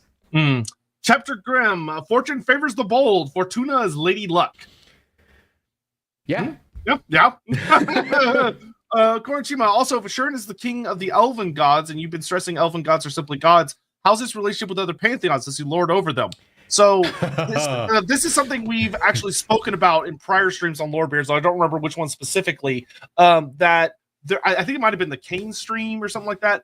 But there is a strong argument that could be made that Ashurin, the Emperor of the Heavens, did have a significant amount of authority or at least influence with all the gods, because depending on how you view what went down at the Cataclysm, there was a world where gods were used to be far more present and easily present. And then there was a world post Cataclysm where that was no longer the case. Yeah. And so this is a complicated one. Yeah. And I think that's the best way of viewing it. We, as interpreters of the lore, can look at all the myths, all the stories, and we can come up with an objective rule. But I think that would be wrong. And the primary reason why is because Games Workshop writers don't know the answer to this. And they all have their own views. So when they write their myths, they often contradict. But in many respects, that works well for us interpreting it, because the in-world lore is always generally better than the objective god view. What we can say for certain is that Azurin, the god of phoenixes and ruling over as divine emperor of all heaven, at one point dies, almost certainly during the Cataclysm, and is rebirthed. And when he rebirths, brings the gods to heal, certain gods are banished never to touch the mortal realm ever again. That's mentioned here or there in drips and drabs. And whether that applies to all gods, some gods, or whatever you wish is entirely up to your own interpretation. The elves have clearly got a strong belief in one way, and until they rewrite that, which they almost certainly will as a new book comes out, as a different writer comes along and doesn't read all the previous ones, so they make their own new myths up. But as it stands, Azurin is the god of gods, and that's pretty impressive. He is the bifurcated mask, where all gods on one side and all gods on the other fall underneath his realm. In many respects, he is very much the manifestation of the entity that can control gods. He is as incapable of not controlling the gods as I am, as we said earlier, of not having to drink juice. It's just what he does. That is what it represents. So as this divine representation of all that is divine, he absolutely is that. But then there's going to be other gods that absolutely rebel against that aren't that. They don't get caught up by that. There's so many different types of etheric entity out there that just because this thing has divine control over absolutely everything doesn't mean that it universally applies, because the Warhammer's aether is super complicated. So the answer to this one, if we're going to answer it precisely, is also, if Azurin is the king of the elven gods, yes. You be stressing elven gods are simply gods, yes. How is his relationship with the other pantheons? As far as he's concerned, they're all his. As far as the other pantheons are concerned, it's complicated. Does he lord over them? As far as he's concerned, yes. Yeah, I think it's fine to leave it at that. By the way, thank you, Breakskid, for the 2 months. Happy birthday. Do plague zombies exist in fantasy? Yes. Yep. Plague zombies are not that super rare. They even show up in, I mean, technically it's an AU, but there are Zinch zombies that show up in the Empire in Ruins novel, which has to do with the, whatever that game is called, Warhammer Online storyline, but the general concept still applies. But yeah, Nurgle zombies, plague zombies are not that rare of a concept. He actually does that literally in the Tarmakon story. When Tarmakon takes the city of oh my gosh, when he takes the big place, Zambajin. There's a whole scene about Nurgle demons and insects and parasites worming their way into bodies and puppeting them as zombies. So yeah, it's not that big of a stretch. Listener Chris, sad we're not building a Chaos God of skill checks, saves, and combat rolls. It's just Nuffle. It's just another aspect of Nuffle, the god of assholes and bad dice rolls. Make not Ultraman a Warhammer god. Who specifically are you referring to with not Ultraman? Because I feel like that could refer to a couple of individuals. Ultraman, I presume. Yeah, Benjamin Fraser, Demon, mortals have free will. You've clearly never seen one hungry or in pain, which is an argument a demon would definitely make against you. Yeah, absolutely. And I think that it's also worth noting that in the real world, mortals have no free will. It's been pretty much scientifically proven that we are nothing more than biological machines with a sentience that sits on top of it that justifies all of our actions, which is horrendous. When you look into all the papers that have been released on it, and the desire at one point from various governments to not publish them because they thought that people would just collapse into horror, which of course didn't happen because nobody really believes it, but it's pretty much certain that we are biological machines that just fumble along, and our brains go, you did it for this reason. We go, okay, sure, that's why I did it. Yeah, it's hilarious. It's one of those things where like you get put on your anti-anxiety drugs and you go, oh, I can think and I feel like my actual self and a person again, and realize that your brain was just totally fucking shit up, and that you, as far as you thought you were, ceased to exist for a while, and then you're back, but the version of you that's now back is not the same as the version that was before then. And you go, you know what? I'm just not going to think about it. I don't have the time. Yeah, there is nothing worse than seeing a study where somebody gets to make a decision and then justify making the decision, and you see the bit that fires in the brain, which they don't control, making the decision, and then their consciousness firing, saying, this is why you made the decision. It's horrendous. It's absolutely awful. But propping on this one, in the Warhammer world, it seems to be the flip. And regardless of what biological machines may be wandering around like tiny little weird creatures on planet Earth, in the Warhammer world, they appear to have free will in a way that etheric entities simply don't, because they are so focused on being that one type of entity. Because that's basically what they're comprised of. If you are a god of fear, you're composed of fear. Everything about you is fear. You can't be not fear. I would say that at the end of the day, the mortal creatures have complex needs, wants, and desires, whereas gods do not. They simply are. Yeah, totally. Hagen, perhaps a more mercenary god would be interesting. One that isn't part of a single pantheon, but rather floats around multiple. Nippon is a good start. Now, there are potentials with the Eastern Steppe gods that we're about to, that we'll actually do here just as I get after this for a second. Y'all may end up with a option as I throw wrenches, where we might do a god that's not necessarily hobgoblin specific, but is simply a god of that area, where it is worshipped by hobgoblins, but maybe it's also worshipped by humans and like chaos tribes, or maybe it's a god that wanders in a vague enough area, or its worship is passed around a wide enough area that you would encounter it in Grand Cathay or the Mountains of Morn or Nippon. I would say I would replace the word worship with influence. Yeah, influence. There you go. Because often mortals who turn to a deity often don't do so as we understand worship. They do so because they're scared of it, or because they need its help, or because they want its influence. And it's worship of a very different kind to how it manifests in the real world, where often worship is demanded for one reason or another, often historic reasons. But I'd say worship's perhaps loose here. Yeah, worship asterisk, because Warhammer worship is very different than our world worship. The gods are real. Yeah. So, all right. So for our next poll, what I'm thinking is we need to dial in a little bit on the, I guess what I would almost call the flavor or the context of our god. And getting it down to 4 choices. So there are some broad categories we could try and break down to move a little closer.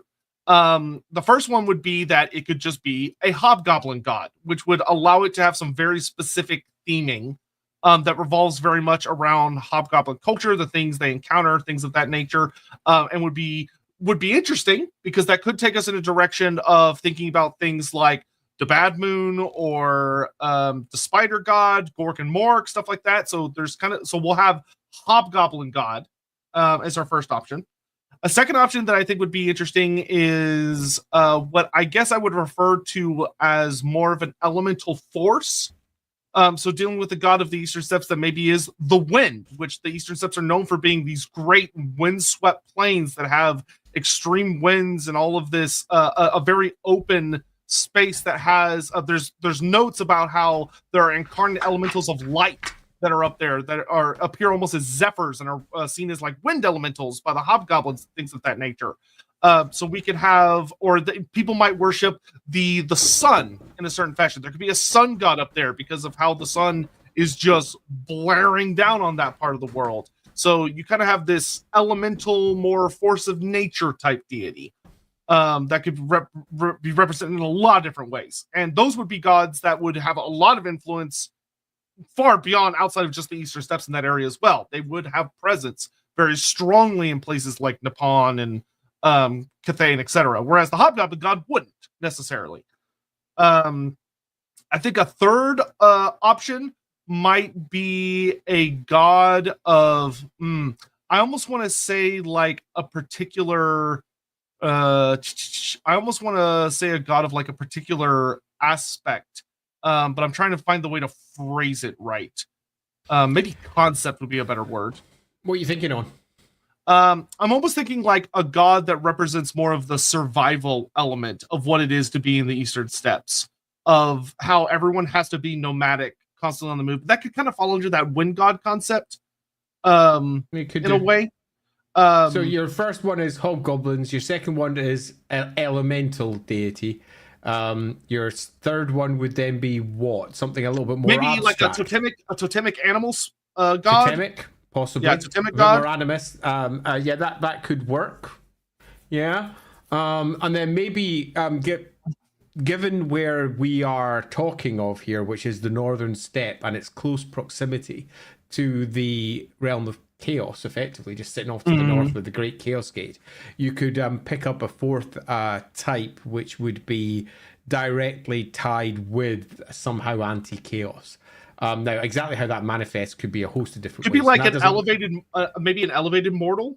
Could be someone that like fought against chaos and was elevated up. The exact detail of what it is would come after. Yeah, it's more the someone who's a deity that's used and influences the area that's particularly anti-chaotic. So that would give you something that's hobgoblin, something that's elemental, something that's animist, or perhaps totemic. Okay, and then finally something that's anti-chaos. I think that gives us, a relatively decent mix, unless anyone's got some other ideas in there.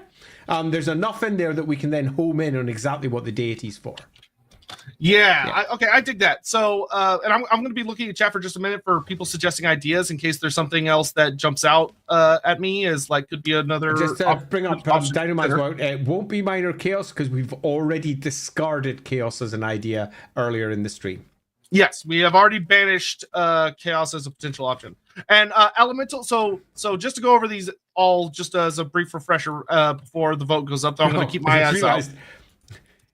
Dynamite already corrected. He's already ahead of you. So keep in mind that so a hobgoblin god is going to be a god that's very centric around concepts of the hobgoblins, which could appear in a lot of different ways. But we're going to be turning to hobgoblin culture, living, all that stuff to figure out what that god is, and that's going to narrow our focus a lot.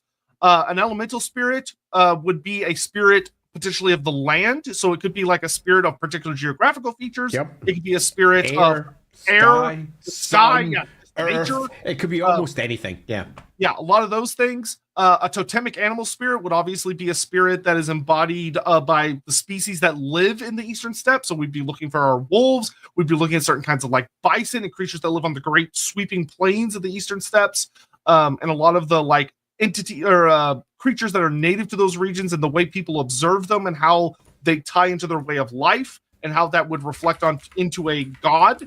And then anti-chaos, which would be a god who's has a purpose that is purely built and designed around facing off with and holding back chaos, which could take a crazy amount of different forms.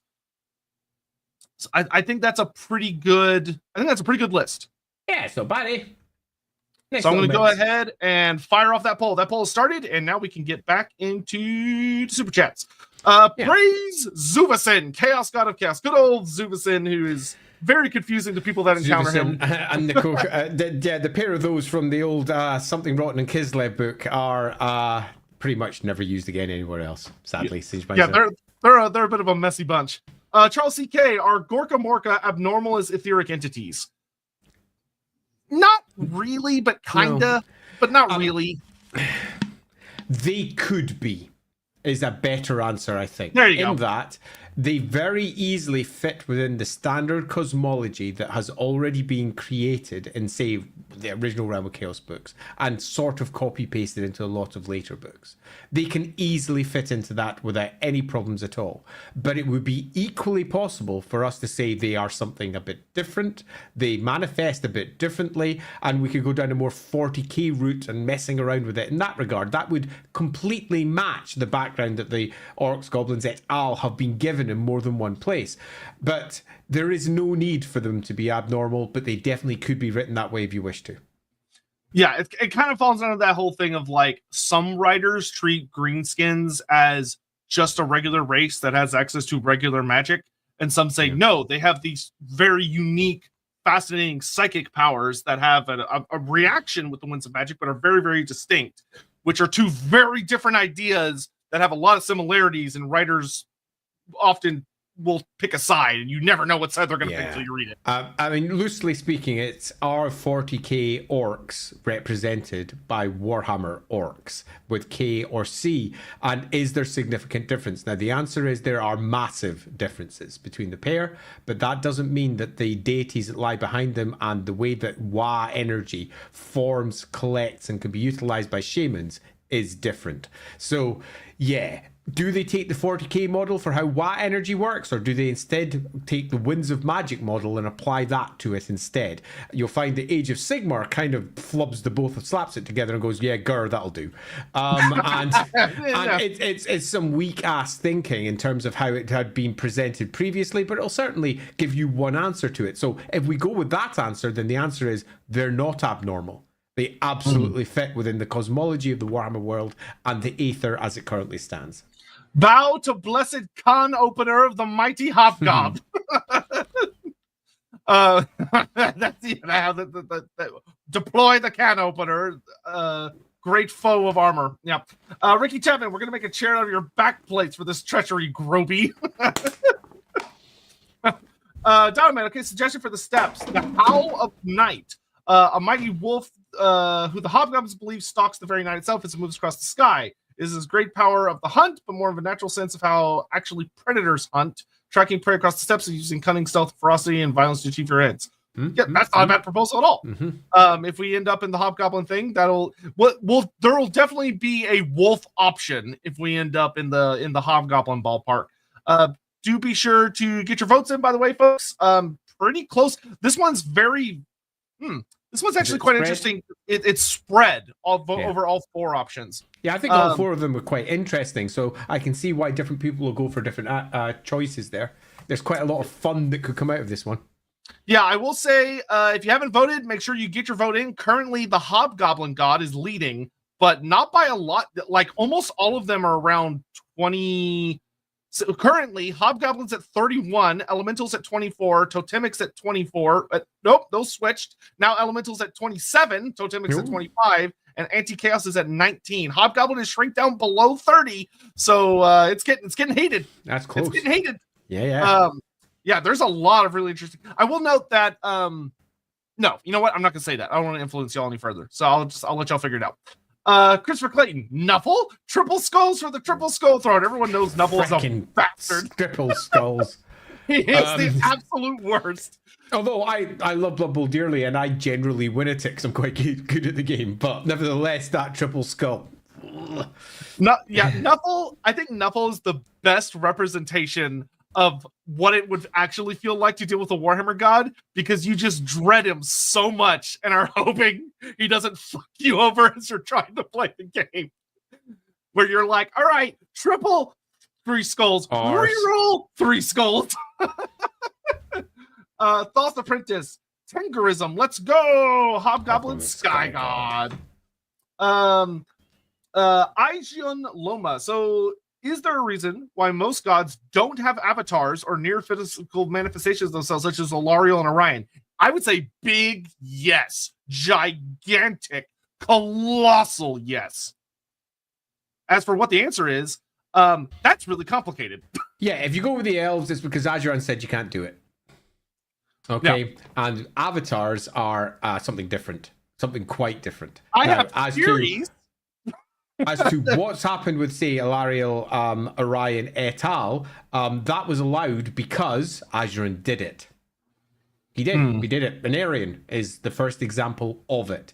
And then after that, the only gods that appear to do it are the elven gods, which speaks to potentially the nature of many of the gods and the ones that could or couldn't push their way through after that. There is a lot that could be said about this, and ultimately, because I highly doubt it'll be answered in a way that makes anybody happy by any of the Games Workshop writers, it's going to be up to yourselves and how you think it should work in your own individual games. For example, in Lorehammer, that's the game that we play over on our streams on the Lorehammer channels. I absolutely know how it works on our side. The whole story's made, but that's Lorehammer's version of it. Yeah, I personally think that there's a lot of different ways you can play around with this to be really, really fun. Yeah. For instance, one of the things, why did our viewership numbers just like spike insanely? It spiked approximately 20 minutes ago, if you weren't paying attention. I guess I wasn't. I don't know. Side. It spiked massively on my side about 20 minutes ago. Like over doubled. Yeah, just like whap. Okay, I guess everyone. We didn't get rated, did we? If we so, I should have thanked somebody, but I don't see anything. So no, I didn't see a raid either. It just sort of went woof. Okay, weird. All right, hello. Make sure you vote on the poll if you haven't already. It's still going. Make sure you bought Dark Deeds. Yeah. Now there's more of you here. Buy Dark Deeds. Yes, and if you do, Hawk, if you can actually throw those links in chat. Yeah, I don't know. That's super weird, but cool. Welcome. Yeah. Anyway, before I get started with I will say, like, a personal fan theory I have. This is not supported. I want to make this very clear. This is just my personal interpretation that I think is fun to play around with. It would be the idea that a lot of gods don't like taking avatars because it can make them vulnerable. Like it offers them more control and presence in the material world, but it comes with dangers. But once again, I wouldn't say that's really supported by anything. Mornington Crescent, material silk. It's used in the finest bowstrings and armor. It also links to Cathay and potentially Slanesh. Oh, talking about Martial silk. Yeah, thank you. Yeah, having that would actually be interesting. That would be like a really fun, very narrow, specific god. Would be like a god of silk or like a silkworm god or something like that. That ties into that. Probably won't. Not where we'll end up, but you know, there are some hilariously pigeonholed gods that you can find tramping around in the Warhammer world. Dino Man, I suggest Staircase, god of all steps. Staircase. I don't know who that is. Staircase. Oh my god, you're banned. Keep up. Banned immediately. You're not allowed to be here anymore. I didn't see it coming. Get rid of him. Kill him. It's a classic Warhammer pun. It's terrible. Ricky Chapman, a great writer figure could be fun. They ride the wind, never spending time in one place for long, ever hunting upon the back of a bison or a buffalo. That is a very cool concept. That would make for a very fun. That could make for if we ended up with like the totemic or spirit option, that could be a interesting, definitely potential idea. Which go vote. Y'all got about like 2-ish minutes left. If you haven't voted yet. Asmon Entertainment. Hey guys, outside Archeon, did any Chaos character become the big bad nearly conquered the world? Yeah, the other 12 Everchosens. All of them. It may not seem like that's what they are. And they are all, by their very nature, undivided, I suppose, if you must say such a thing, because they are empowered by all 4 Chaos powers, the great ones, plus potentially many minor as well. Yeah, that being said, there would also be like, you know, your individual big bads for the individual powers outside of that as well, who I'm sure have gotten close to destroying the world so many times, and we just don't really hear about it. Yeah, I mean, particularly if you look at a novel that says, "Oh, that was close to the world being destroyed, won it," and it's often just some random nod character that created for that novel. So it's one of those things that the Warhammer world is known for almost coming to the brink on more than one occasion. Yeah, we have a busted step before midnight clock. Like that poor thing is broken. Chapter Grid, Hobgoblin, Tingris, God of Storms, and Deception. If we end up there, that could be an interesting way to take it. A lot of people are suggesting Tingris, which I did Google and say, yeah, that could be appropriate inspiration as we go further. Okay, Twitch chat is over. I'm going to give y'all literally 2 more minutes to vote on YouTube. Over on YouTube. Cool. Vote now or forever hold your peace. Do? Twitch decided on totemic animal. Oh. It actually won by a pretty healthy percent compared to the others. Interesting. I yeah, like that. I did not expect it either. Neither did I. Nice. So they're full totemic animal. So let's see how it balances out with YouTube's vote. Jonathan Scott, you should create a fallen god of law to explore the darker parts of civilization like hierarchy, peer pressure, and conformity. Everyone's doing it. That is a very fun idea for a god, though. Might not work very well for the Eastern Steppes, but in certain kinds of, man, that could be a really fun god in like places at Cathay that the dragons could unintentionally be empowering almost in a sense. That would be a very fun god lurking around the alleys of Cathay.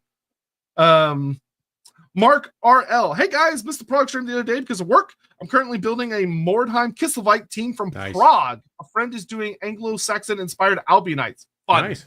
Mordheim was great because you could very easily, with the smallest amount of fudging, put fucking anybody in Mordheim, and it was awesome. Like hell, there was even the expanded magazines for Mordheim. There's a fucking Lizardman Mordheim faction, which is very funny. Town Criers, and yeah, fun game. Zar94, happy birthday. Well, thank you, Zar. Really appreciate it. It's very generous of you. Thank you so much. Happy birthday to you. We're caught up with super chats just in time to end the poll. And the winner at 33% of the vote is Elemental Spirit. Okay. How high were they above the totemic animal? Quite a bit. Totemic was only down at 20%.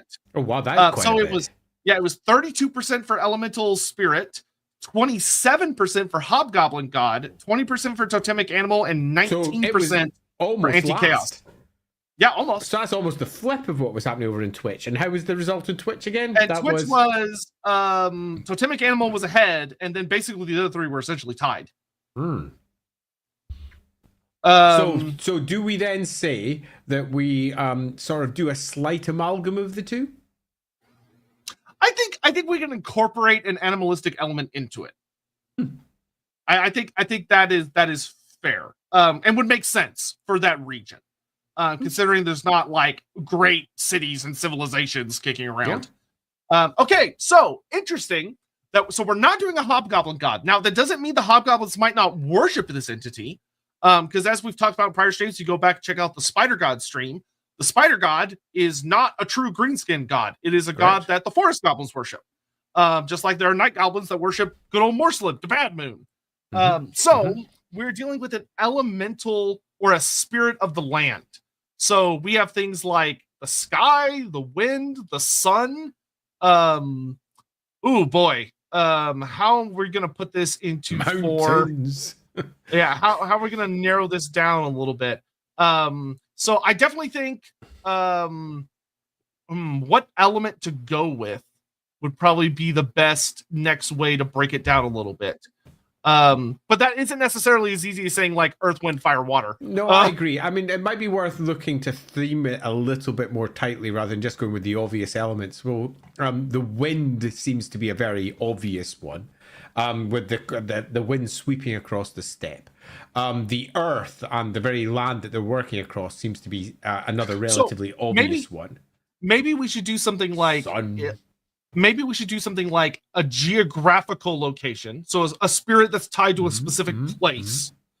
And then a second option could be a nature option, which would be your sun, sky, wind. And then we can break it down further once we get there. Your third one, I think could be, so a specific location, a specific like natural phenomena. Okay, if you make it a natural phenomenon, then perhaps, no, I've just argued myself out of that in my own head. Nope, not going to say that. A third one, when thinking like elemental, maybe could be more of a, I would say almost more of a like concept, like the concept of like moving from place to place, or a nomadic lifestyle. So we can say a concept, a northern concept. Yeah, concept of the steppe. Yeah, and then what would the fourth one be? I need a fourth one. If you're happy with the three, no, I think those three are fine because even if we did like War God and stuff, I would still put that under the third one. Yep, me too. Okay. Wait, no, fourth one. Ascended Mortal. Okay, so someone that's was once mortal, your Sigmar equivalent, or there's a host. Renald is often claimed to be an ascended mortal, for example. Demon princes of various kinds, Be'lakor would be a fine example of that. Also, the old ascended one. Okay, I think that's a good cast. Okay, so we've got our geographical location god. So that would be like a specific mountain, a specific tree, a specific river, a specific location where there is a deity that you make offerings to in order to pass safely, or it empowers people that fight there, or it has like there are people that live around it because it offers protection or wisdom or all these other things. It's been there for fucking ever. Yeah, this is a common type of deity. And for example, you take a look at the Empire pantheon. There's loads of examples of this. Delb, the god of the river Delb, and the great lake Delb, who is an almost chthonic entity of great fear. Or if you take, for example, Grandfather Reich, who is the god of the River Reich and the entire River Reich system, and is seen as an almost benevolent figure as long as you make offerings to him. If you don't, your boats go down. There's all manner of different gods for different important locations within the Empire, and it almost certainly is the case pretty much across the known Warhammer world. All right, natural phenomena. This one's very straightforward. This is your sun gods, your wind gods, your rain gods, your all that. So something that just exists naturally in nature, but is not tied to like specific location or anything like that. Your concept god is something a little more esoteric, a little more high brain when you're dealing with concepts like the nomadic lifestyle, or constantly being on the move, or the concept of the hunt, or all these. So these kind of more idea type things. And then last is your ascended mortal, which is some kind of person or entity that ascends to godhood, but still represents in an elemental fashion. So someone that has died and risen to godhood, and has a unique interaction and expression through that concept. All right. Copy paste all this over here. 2, 3, and 4. Y'all get 5 minutes on this one in the interest of time. Yeah, so you could have something like the first greatest whoever has ascended, and he represents like a particularly elemental type concept. If you were going to do the mortal thing, but natural phenomena is your sun, wind, air, water, whatever. Geographical locations, specific places that have a specific history and story behind them, and concept is your more weird things like a god that represents living a particular way, or represents a certain way of existence, or a very defined aspect. Yeah, and if you were particularly keen on the idea of an animal god specifically, that's probably going to be more on the nature side.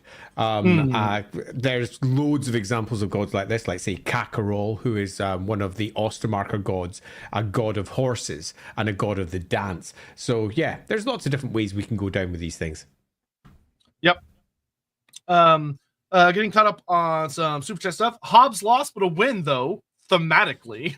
I mean, yeah, because I mean, this is depending on what we end up with, this could very easily be a god that you're able to the hobgoblins would acknowledge. Votes on Twitch and YouTube, that is encouraged. You can do that if you so wish. Donoman, the land itself / Mother Kislev / the Ancient Widow could be another example. Yeah, as like different she's a big example of a potential god or goddess that has inhabited a local area. Very easily potentially reviewed as almost a demon by some respects. So yeah, definitely. The sky would be considered a natural phenomena. Yeah, so if you wanted a sky god, that's what you would vote for. Did someone say nomadic? No, Yes, no one said nomadic. that. I'm always amused by good old Addic the gnome. He has popped up in more than one piece of gnome writing for various pun-based reasons, and he was indeed the founder of Glimdwaro, the great city of gnomes in the Empire. Warhammer and puns. We'll never escape I it. know. Ricky Tevin, we love the idea if it's a wind god that there's a tornado alley place that's holy, and when it's tornado season, their followers going to ride by their god's eyes and rampage through the steps. That's a very cool idea. That's a very cool concept that if we end up with the natural phenomena one, we could potentially explore. A wind god would definitely have a relationship with tornadoes. I mean, hell, I can tell you there's a lot of religious concepts behind tornadoes because I live in Tornado Alley.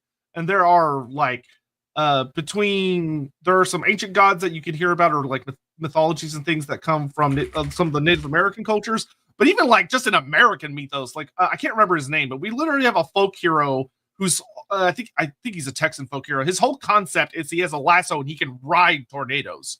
So he throws lassos and catches them, and he's able to basically get up on them like they're a horse or a bull, and he rides tornadoes around parts of the world. Just checking it up, tornadoes aren't very common in the East, particularly not in the North. They are almost exclusively, but definitely not exclusively, let's make sure we're clear on this, an American phenomenon. You don't get them almost anywhere else. It's certainly in the same degree. So if we are doing that, we are purposely choosing to effectively import an entire god influence into the material realm that is not naturally there. And that in and of itself is fun. Now, that doesn't mean you don't get tornadoes over in the East. You absolutely do. You get tornadoes sometimes in the UK, as ridiculous as that sounds to someone who lives here, having never seen one in my entire life. But you do get them here. But they are most commonly found in the Great Plains for obvious reasons when you take a look at the geography and how it all works. Yeah, I would say we would probably be more likely to see a god that would use like searing wind in the Eastern Steppes, or like wind that blows so strong it just rips your flesh off, or it's like picking up rocks and stuff from the ground and just obliterating people. But it probably wouldn't express it wouldn't express as a tornado per se. But I could see the god himself perhaps being manifested as a tornado, or perhaps herself or itself. A great swirl of wind that could manifest and be brought down. That could definitely be a way of there's definitely that aspect. Yeah, you could definitely see some art, like if you go look at like I think art from various like Eastern cultures, whether you're looking at Mongolian or Chinese or Japanese, that have these entities that like ride the wind or ride on zephyrs and stuff like that. Cody Smith, ascended fishman, get out. We already left the ocean. We're leaving it behind. James C. Gentos, nature god seems hard for Cathayan dragons to combat. They're not clear-cutting force, etc. How do you see them trying to quash their worship? So what's interesting here is that you would have a situation of the dragons not wanting people to make offerings to, acknowledge, and interact with these deities, and you're right, it would be really hard to combat that. Like, they're fighting against like pretty much a natural force of the world, and I would say in many ways the dragons are probably losing in most, especially rural places. But there are ways that the gods can be kind of pushed back, especially when you have a force as powerful as the dragons are. Yeah, I mean, I don't see this as a particular issue. By that I mean, the dragons have got a preferred outcome. There are gods in the Warhammer world which immediately conflict with that outcome because they want something different. Those gods may influence mortals. Some might cherish them, try to look after them. The dragons think they should be doing that, and very much do. So their primary weapon is their civilization that they are using and spreading through, and their civilization and the society that they espouse does not include religion, and anyone that pursues religion will be punished. So that's it. It doesn't need that much more detail here. Will it be hard? In some cases, yes. Will it be easy? In some cases, yes. And each one of the various deities and the influence that they have on the people will manifest in different ways. But no society is perfect and no rule is certain. So the dragons, for much that they may prefer to have one outcome, almost certainly don't when you actually get to what's happening there. There'll be lots of pockets of individual peoples who are still referring to a whole pantheon of local deities as and when required, knowing though that is absolutely unacceptable as far as their leaders are concerned, where the administration will come down from above, and if they find this sort of thing coming, someone turning to the gods in time of trouble rather than turning to the great machinery of the state, they are going to be in a lot of trouble. And that's basically the conflict, and that conflict being difficult for both sides is fine. It's good. It's exactly how it should be. That's good. That's good. Yeah. All right, polls over, and the winner is Natural Phenomena. Ooh. Phenomena. I will say Ascended Mortal put up a much better fight than I thought it would. So we had Natural Phenomena at 37%, Ascended Mortal at 27%, Concept at 22%, and Geographical Location coming in at 12%. Y'all don't love Geographical Location gods as much as you should. They're actually very, very fun. But great, awesome. And Twitch chat actually went for Ascended Mortal, but unfortunately it was a pretty massive gap actual individual voice wise between those two. So Natural Phenomena. How did you do over on Twitch as well? Because I didn't catch the Twitch vote. Yes, Twitch went Ascended Mortal, but not by enough to like have a dramatic impact. It was Ascended Mortal, but there was a little bit of sorry, Twitch, you were close. YouTube went a different direction, and we obviously marry between the two. Yeah. And to be fair, there are a lot more people voting on YouTube. So yeah, there are. They have a rather significant weight. All right. So now what we need to do is we need to narrow it down to what type of phenomena. Now the question is, we could break this down into 2 votes, and we probably should to give as many options as we can. I reckon let's keep it super simple and then bridge off that. So if you keep it super simple on elements, you make it easy. Fire, that's your sun. Wind, that's your air. Air is wind or swirling or whatever. Earth, there's your various nature, earthy mountains or whatever else you want from there. And then obviously water, that immediately gives you a super simple way for us to say it's one of those things, and then we can, once we've chosen one, drill down on with the second vote. So we can go pretty easy to begin with. And if you're looking for something wood-based, that'd be earth. It seems pretty easy to split it up here. Yeah. So grass for the grass god. I mean, hey, I would expect the open steppe and its nodding waves of grass. Yeah. Which it would be so funny in a way to take that concept and make a god that's actually really scary out of that. Like an all-consuming grassland that never ends and you get lost in and you don't know the way out because it just seems to go on forever. So you pray to that god to just let you find a way out. And you starve. Yeah, you starve or dehydrate. Like, on the open plain. Yeah. I mean, that would actually be a pretty scary god, to be fair. It would be. And if you're looking for something like that, that'd be choosing the earth option rather than the wind option or the sun option. The blazing sun up in the sky would be fire. That makes a pretty obvious god choice for a big open steppe, particularly given that often when we're dealing with the northern parts of it, it's going to be frozen. So that god of fire is going to have an important component into their society. Yeah, so think fire is your warmth, the sun, actual fire itself, brush fires and things like that caused by lightning hitting the ground or whatever, because brush fires would probably be a pretty severe threat in that part of the world. Air is the sky, wind, storms, things like that. Earth is the ground and everything that comes out of it. And then water would be your rivers. You could argue a little bit whether as far as like rains and floods and stuff, especially if it doesn't rain often, floods would be a pretty severe threat. Lands that don't get a lot of rain, but then like a typhoon comes in from the ocean or what have you. And you get like these sunstorms and the ground can't absorb it. So it just floods and it's horrible and scary. Because I'll tell you, as someone that's been out in, lived down in West Texas, if you're in an area that doesn't get a lot of rain and suddenly rain shows up, that is one of the scariest fucking things on the face of the earth. Water is terrifying. Let's see. Chapter Graham, thank you. The Celestial Sky Con of the Umbral Storm. Left a lot of cool words in there. But yeah, that is definitely something we could mess with. Doug Gentleman says, natural god suggestion, Zilhan, god of storms. Is what I imagine a huge wyvern-like creature who hunts the very clouds themselves. His roar is thunder and lightning. Lightning is when his talons pierce the heavens. His name would be based on Zlant, a wyvern-like creature in Turkic mythology. That's an awesome concept. If we end up in Sky, we will bring this back up. Because that's a really cool proposal. Cole Patterson, Grass God definitely has Children of the Corn vibe. It would be a horrifying that'd god. be horrible. Like, it would literally be a horror god.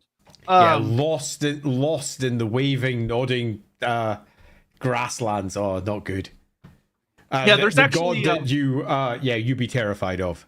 Yeah, I mean he would almost be that I should say he, she, it, they would be, that would almost be like in a way of really an interesting twist on almost a sea god of you're just praying to survive the trip, which is honestly kind of the scariest kind of god there is, where you need to be noticed by them because you want the good fortune of getting through without issues, but you also don't want to be noticed by them.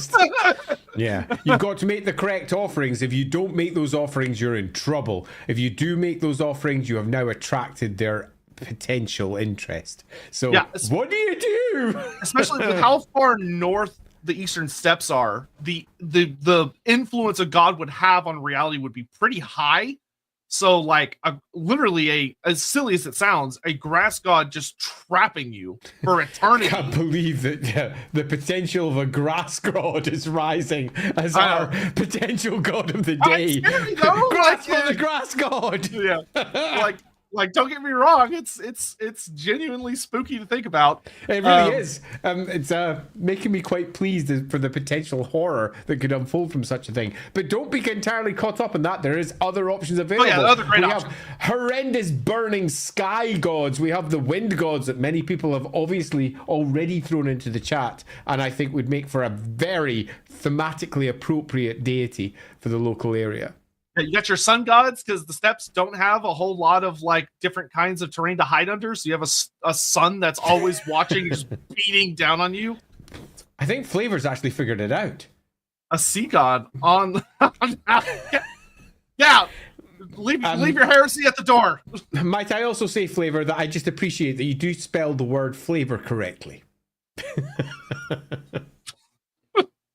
It's not flavor, it's flavor. I do not. I'm going to stop before I get start a thing. Tokes, he's not that kind of grass god.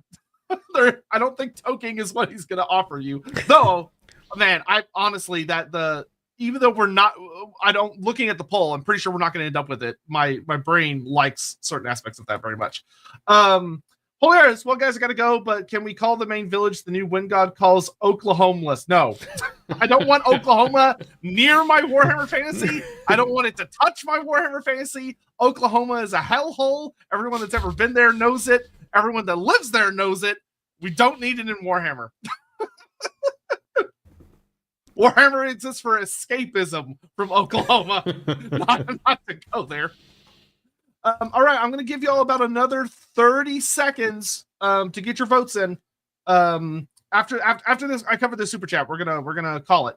Ricky Chapman, the breeze blowing in the grass on a warm, pleasant day to the rampage of the hurricane, the typhoon that rips apart Chaos Invaders and blows the scent of smoke to lost travelers. I feel like you're just trying to, a breeze god, yeah. Oh, of like all the different ways a wind god could manifest. Yeah. I mean, regardless of what y'all pick, we're going to come up with a number of pretty interesting, complex options. Because gods are fun and crazy and spooky. I will say the vote on YouTube is very close. I'm gonna count my head down from like 15. I guess I can count out loud since someone say anything. 14, 13, 12, 11. Sotek is racist against Oklahoma. No, I'm realist about Oklahoma. You don't understand. Unless you've been there. I say that with deep empathy and grief for my northern neighbors. Not that Texas is that much better a lot of the time. It really isn't, but Oklahoma is like, it's sad, man. All right, and we're calling it there. So, the winner in both chats, for Oh, the first time in a hot excellent. minute, is a wind elemental. Love it. Let me just bring up, with that in mind, the comment from Jez. Amongst current Mongolians, they regard it as bad luck to whistle in a yurt, as it will bring the wind spirits inside. We And will I think totally this is feel that. a super important point to bring up concerning gods. And gods in the Warhammer world are not just simply the divine entity itself, but they're also its divine servants. And in this particular instance, we get a very clear idea of what we could have as the wind spirits that are tearing across the open steppe. They are, much like, say, for example, the frost fiends that you might get in Kislev. They are representative of that deity, representatives of potentially great terror should you be on the receiving end of that god's ire. So I think that's quite a nice idea. All right, the next poll. Here, no Oklahoma, double over to Kansas. Kansas isn't a real place. It's literally we're not just Kansas anymore. It's just a field that people live in until their houses get picked up and thrown by tornadoes. So the next poll we're gonna do, this one's gonna be fairly quick because it's not that complex, but I'll let y'all vote for it, which is gonna be what aspect of the air is our god.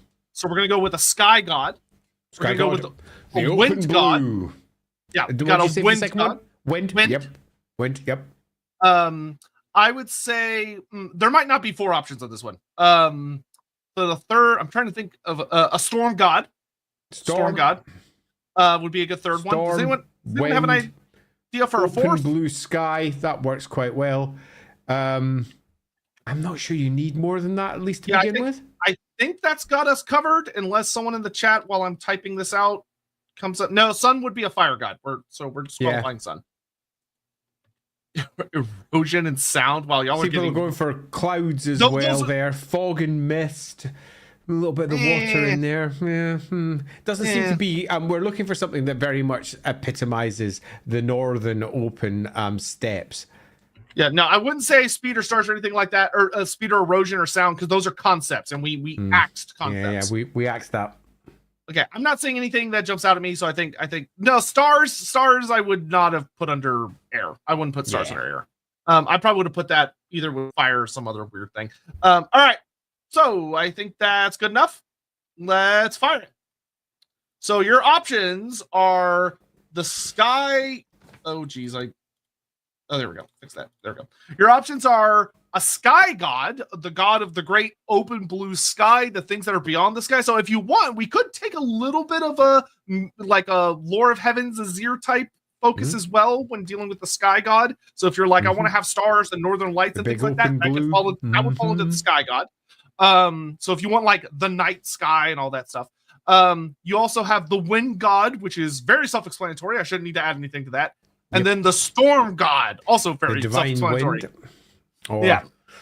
Storm god with the rolling thunder and the lightning and the hurricanes that come in from the ocean. And all that stuff. Storm god is a classic of all pantheons, really. It's often associated with war. Also, many a god started their existence in the real world as a storm god. Even when it comes to Christianity, Yahweh was often marked as being, or Adonai, as a storm god in its very first iterations in the Hebrew pantheon. So yeah, there's lots of different ways a storm god can be used, and they can speak in different ways for how they could be reinterpreted into Warhammer. Yeti, that is not why they're called Sky Titans, and one of the tragic things is we don't know a lot about them. Sky Titans are very mysterious. They had a culture, because when you look at them, they're so advanced, it's bonkers. But sadly, we don't really know. And if we'd picked up Mountains of Morn, we could have definitely dived into that a bit more, but we didn't. We chose not to do that. Yeah, if we didn't have Mountain of Morn, that we would have definitely talked about that. Definitely. Yeah. But yeah, make sure to get your votes in and stuff. This has been pretty fun so far. We have ended up in a very different place than I was expecting at all. Yeah, me too. I'm quite happy that we're in a different place too, because it means that who knows where this will eventually land.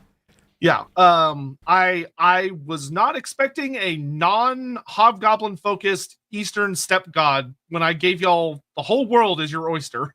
Yeah. And I'm pleased. Don't get me wrong. I'm very, very pleased. Donoman, to quote Wikipedia for reference, a Zillant is a legendary creature with the head of a dragon, the body of a bird, the legs of a chicken, the tail of a snake, the ears of a canine, the red wings of a bird or bat, sharp teeth, dark gray feathers, and scaly dark gray. Man, I will say, ancient cultures really loved kit bashing their monsters. They Like, really oh did. boy. Look at that kit bash bad boy.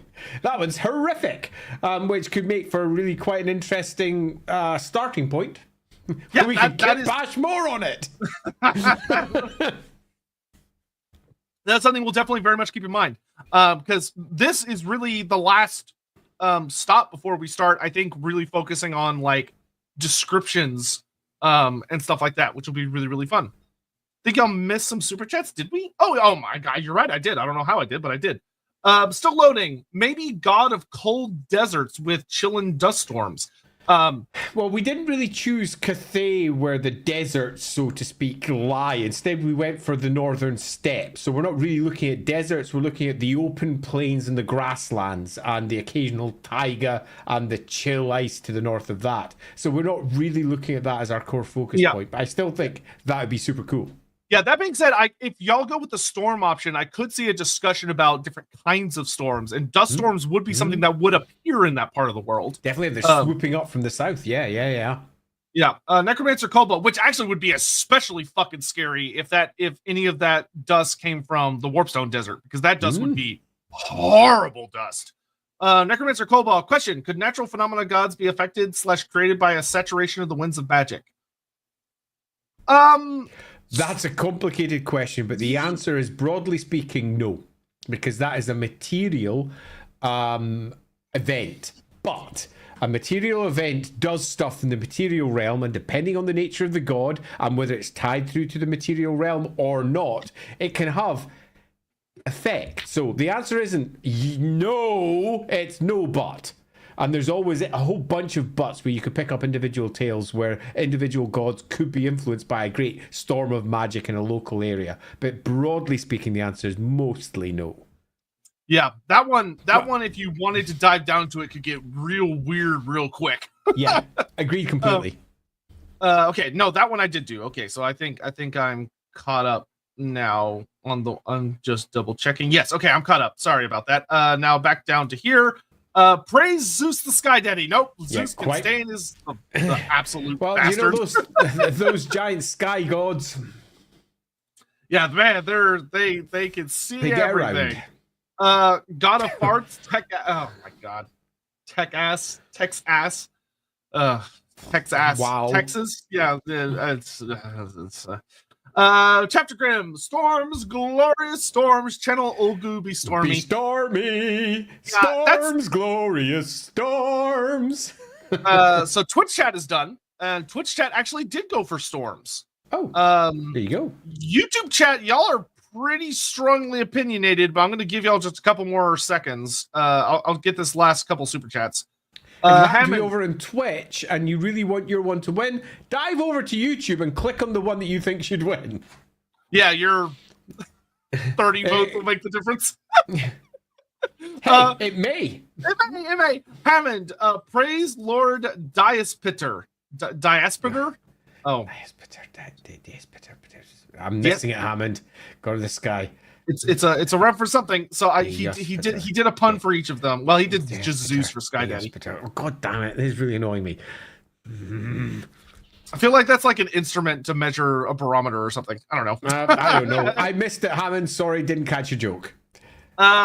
Donoman, FYI, in real life, the Gobi Desert close to the Mongol steppes actually do have snow sometimes. Yeah. Which camels eat to get water in the winter. Yeah, I mean, if we had ended up with a water god, I think dealing with like snow and blizzards and stuff like that would have been something. Lots of chill and cold up there. Yeah, but that's going to be time, and the winner by a pretty significant margin is the Wind God. Windy, which I feel is very appropriate. I think a divine wind in the north that I think makes a lot of sense. It can have all of the shredding ice when it's coming from the north, slicing through it, or alternatively the wind whistling through the various grasslands, causing the grass to bow, causing all of those who are moving from one place to the next to hunker down and try to avoid the worst that this horrendous wind has to offer. Oh, so Diaspora is a Proto-Indo-European god. It sounds familiar. That's just I what just I can't, missed. God damn it. yeah, Thanks for that. I just can't put my finger of it. Thank you very much, Hammond, for confirming that. Oh, the trait. Okay. So, but yes, we have our wind god, which comprises a lot of really fascinating elements and would be essential to life on the Eastern Steppes. The wind at your back, allowing you to move faster and without, as much difficulty, versus the wind coming at you, which would slow you down and make life harder. A god that could very much fuck with where you're trying to go. Praying for calm winds when you're trying to rest, and for strong winds when you're trying to flee or move somewhere quickly. For the wind to be in your favor if you're archers and you're firing arrows. Definitely. It would be a very important god in matters of warfare. And turning your opponent's ranged weapons back against them, or at least making them veer off course. A lot of those various aspects. So now the next poll, I think that would be, now the question is, at this point, do we have enough little tidbits on the god that we could start worrying about what it looks like? Or do we want to, because I really feel like any of those particular little aspects are all things that could fit our god very nicely. It has a very easy application in matters of war, in matters of travel, in matters of survival. But the question is, where do we go next as far as designing our god? Donoman, off the beat suggestion, the wind god could be a divine butterfly, in reference to the whole butterfly effect, in that its wing beat causes a hurricane across the world type thing. That's an interesting idea. So I almost wonder if appearance would maybe be the next thing.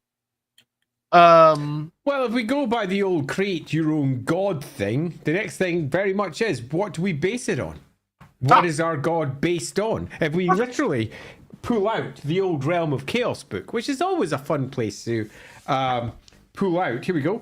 Your first choice is you choose a mortal creation as effectively the basis for this entity. Is it humanoid? Is it a creature of the air? Is it, it could be a humanoid. There's lots of gods that appear humanoid but are associated with the air. Most gods, in fact, have that. Do we want to go animalistic and make it an animal? Do we want to go spiritual and make it something perhaps ephemeral, like the very wind itself? More like a zephyr rather than necessarily something which has that tangible feel. Maybe it's a god that is quite literally the heavens or the clouds, or it's constantly looking down on you. There's lots of different ways that we could work this through. Yeah, okay. So I think I like those three options of a humanoid god, an animalistic god, or a more of a spiritual entity. Sounds good to me. And if it's animalistic, it could be any type of animal or mixture of animal or classic hodgepodge between one thing and the next. And we'll figure that out, whether we want to go with like a whole animal or a chimeric entity. So that would be where we would go to next. So if you're like, I want an eagle god, or I want like a mythical creature, or yada yada yada, then you would want to vote for animalistic. Humanoid god, very self-explanatory. A god that appears humanoid, something that would be considered like a god that people would draw in like a human form, wielding particular items and having like a mythos behind it. A god that's more, I almost would want to say like meant for people to try and relate and understand to or empathize with, versus the others. All right, that poll is up. You got 5 minutes while I grab incoming super chat stuff. The butterfly option, that would be animalistic as well. But if you're like, I prefer like a more human aspect, but maybe he wields like a piece of equipment from a particular animal, or he has like an animalistic part, then I would say go humanoid if you want more of that like demi-human entity. Aliflux, all right, my ploy has succeeded. How will you integrate this god with farting? It's not an ogre god. It is not the god of breaking wind. It is a wind god. Farting, I feel like, would be a concept, not an elemental spirit.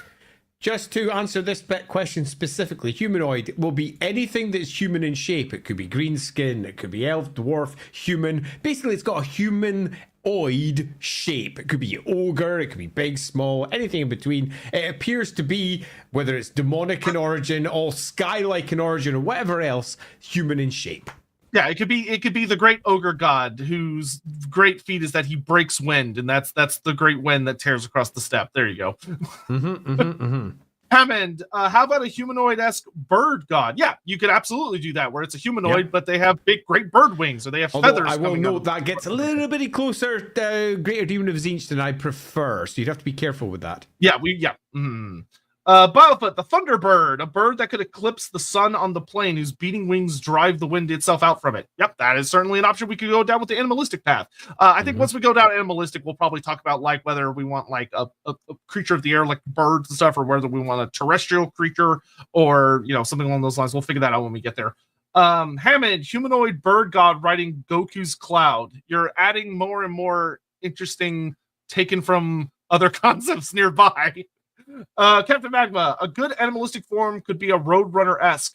I don't know if they have I don't think they have Roadrunners in that part of the world. I'm not convinced that they do. Yeah, I'm pretty sure those are native to my hemisphere. Yeah, totally. Because we would want to use creatures that are native to that ballpark, as opposed to importing something over from the west. I could be wrong though.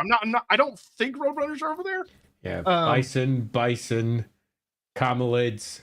Rats, dogs, marmots, pumas, foxes, quail, bustard. That's a good bird. An animalistic quaddle with beaks. Ban him. Time him out. Insects, snakes, and lizards. Pampas cats. Throw Hammond in the meat grinder immediately. If it's a land creature, then surely horses. I mean, yeah, a horse would be an option that we could discuss. Yeah, with if we go with a terrestrial thing. When we get to animalistic, your options will probably be like, I think the next thing we would do would be a binary option between a chimeric or a. Actually, you know what? I think I could just go ahead and call this vote. Yeah, this one is so far ahead. So far ahead, it's not even funny.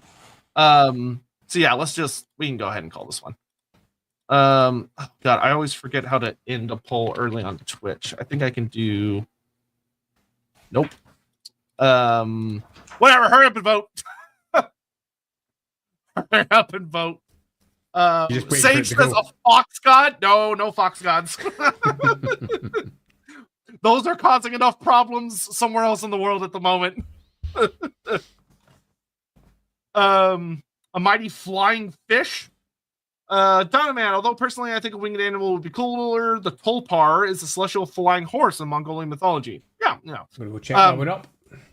So yeah, I think the next big step, I mean, we could go with the fox god, but I think the next big step that we go would be whether we want to do like a whole animal or a chimeric animal. Interestingly, the Tulpar is almost really close to being the equivalent of a Pegasus. Oh yeah, I'm sure it's quite simpler. Not always. The different depictions have got slightly different views, but yeah, some of them are pretty cool.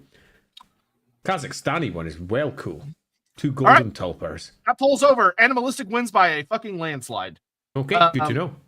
Okay, I think he should be given a white scar. No, bad. Hit with fan. I mean, it's not necessarily bad. Get your 40k reference out of my seat. Well, you could have a deeply scarred entity. So it's not so much a white scar, but a very scarred god who has been slashed by the wind. Of course I know what he's angling for, but it doesn't mean it's a bad idea. There's nothing wrong with a reference or two. Okay, so for the next vote, which is what kind of animal, part 1, is our god. What kind of animal is our wind god? So your main options would I'm gonna make this one very simple. And I'm gonna have this one shorter. It's only going to be a 3-minute vote. So when I say it's live, you need to hurry up and fucking vote. So we're gonna do a whole animal versus a chimeric animal. So a chimeric animal is an animal that is like got other bits and parts and pieces. So like it's a flying.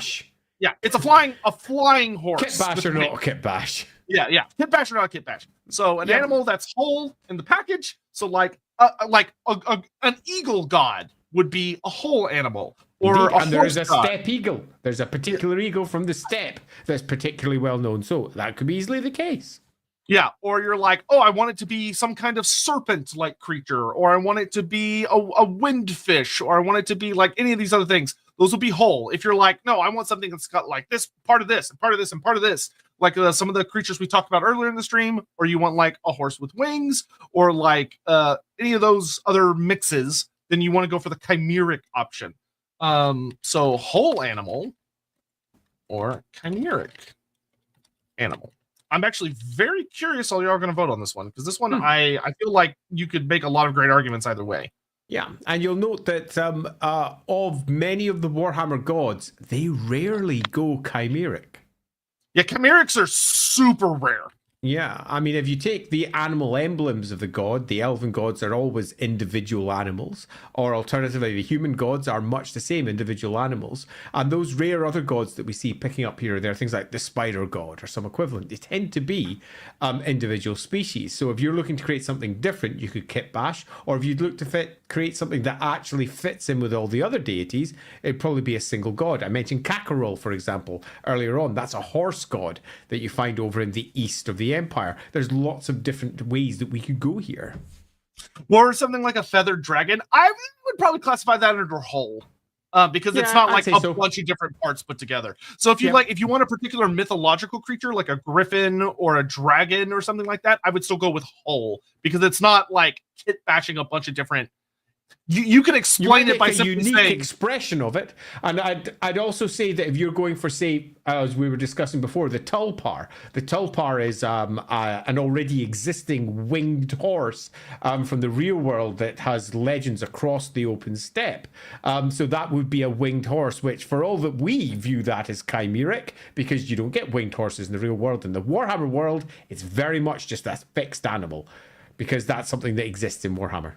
Oh, the Saiga is really weird looking. So I'm not looking at Saiga. I'm going to go check that one. Gypsy Slap says, check out the Saiga. They're a bizarre antelope in Mongolian. Look like a weird Warhammer creature. Yeah, they do. You got a big old nose. That's one hell of a proboscis. Look at that thing. Let's see. Getting caught up on super chat stuff. A snake that whines like the wind. A, kind of hilarious. And B, absolutely, you could do that. Sean Soltz, make the Quado with the beak the animal for Sotek. I will kill you and everyone you love. Hammond, put an option with my mother-in-law. Maybe that would go under chimeric. I don't know. Siri Esco, I don't know where this fits, but Feather Dragon. So yeah, so anything that you could describe very simply like that would go. Let's put it under whole animal. On that, I'm going to pop out for a moment. We all know where I'm going. Yeah. The great mystery. Captain Grant, Hippogriff, it'd be so cool. Hippogriff. If we did like a mythological species that's already well expressed in another part of the Warhammer world, we would want to do, I think, more of we'd have to express it in a unique way. But the big thing that I would say is when you're considering your vote, I would say think about if you want an animal that we can draw a lot of easy real world inspiration from, and have a more clean, and also it fits better with the Warhammer world as it's designed in general, you would want to go with whole animal. That it typically jives better. The focus is better with how Warhammer already functions.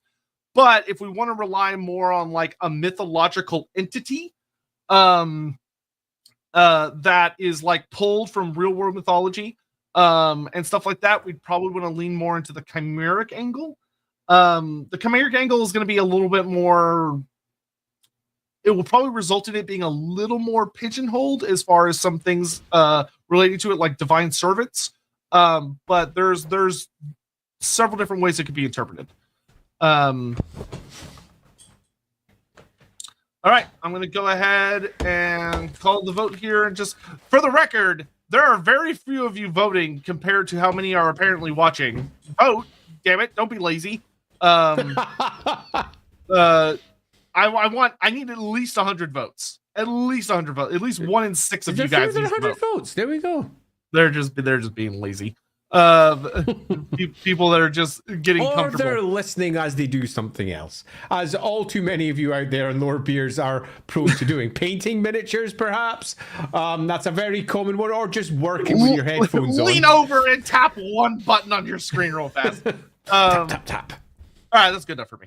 All right, so the winner on both chats by a pretty good amount is a chimeric. Chimeric it is then. So where do we start? Well, it's clearly going to probably have wings. Yeah, definitely is going to have wings. Yeah. So we're starting with wings. Where do we go from there? Maybe we want to decide on a base creature. And it's your birthday, so you get to choose. Well, it's not really your birthday anymore. It's your almost birthday. You get to choose which one of the 4 base creatures you'd like to use. Okay, so actually, I think what I'd like to, for one of the options, for me, I would like to have, I'm going to say IRL myth. And what I mean by that is we will look at actual, like in our world, real mythological creatures from that ballpark. That a number of people in chat have suggested those ideas. And we can... Ian's unboxing his Dark Deeds. Yeah, Drop that now. I'll join you. I'll unbox my Dark Deeds. Andy, please. Thank you so much for purchasing Dark Deeds. I hope you enjoy playing it. You have made me very happy, and I feel like I now have to pour myself a quick drink. Yeah, you gotta have a little drink for that. So I think for the first option, I'm gonna say IRL myth. So this would be us turning our attention to creatures that people have mentioned throughout the chat, which would be creatures and mythological entities that are around in those ballparks, and a number of people have suggested a bunch of those, and we'll take one of those and then build off of it. The second option, I'm gonna say wolf. I think with all like how important the giant wolves are to the Hobgoblin Khan and all that stuff, giant wolves are a huge aspect of life over there. Horse. I think horse is good. Horse for the third seems to be as a well. very obvious one. Swift wind horses. And whether that's a winged horse or equivalent, doesn't really, we know it's going to have wings. So horse is a good one too. And then I think for the fourth option, I'm going to go with bird. Or eagle. Hey, I'll say eagle. Did you buy a copy near the beginning of the stream? I don't know if I took a drink, but I'll add a little extra in just for you, Yeti. Thank you very much for purchasing Dark Deeds. Sacrifice he's willing to make. Yeah, I'm Scottish, so I tend to not really get drunk unless I have drunk literally everything. So, yeah, thank you very much. Appreciate it. I hope you enjoy your game. All right, so what is the base of our chimeric god? Your options are IRL myth, wolf, horse, eagle, and eagle. Eagle seems to be a good one. There's several eagle types up there. Or some equivalent bird if we eventually land on something slightly different. But a big bird of prey. Yep, that will work. So yeah, big angry bird. Let's see. Do that. Horse and eagle. This one I will give y'all. I'll give y'all 3 minutes on this one. Some people are suggesting some fucking wild compositions in chat.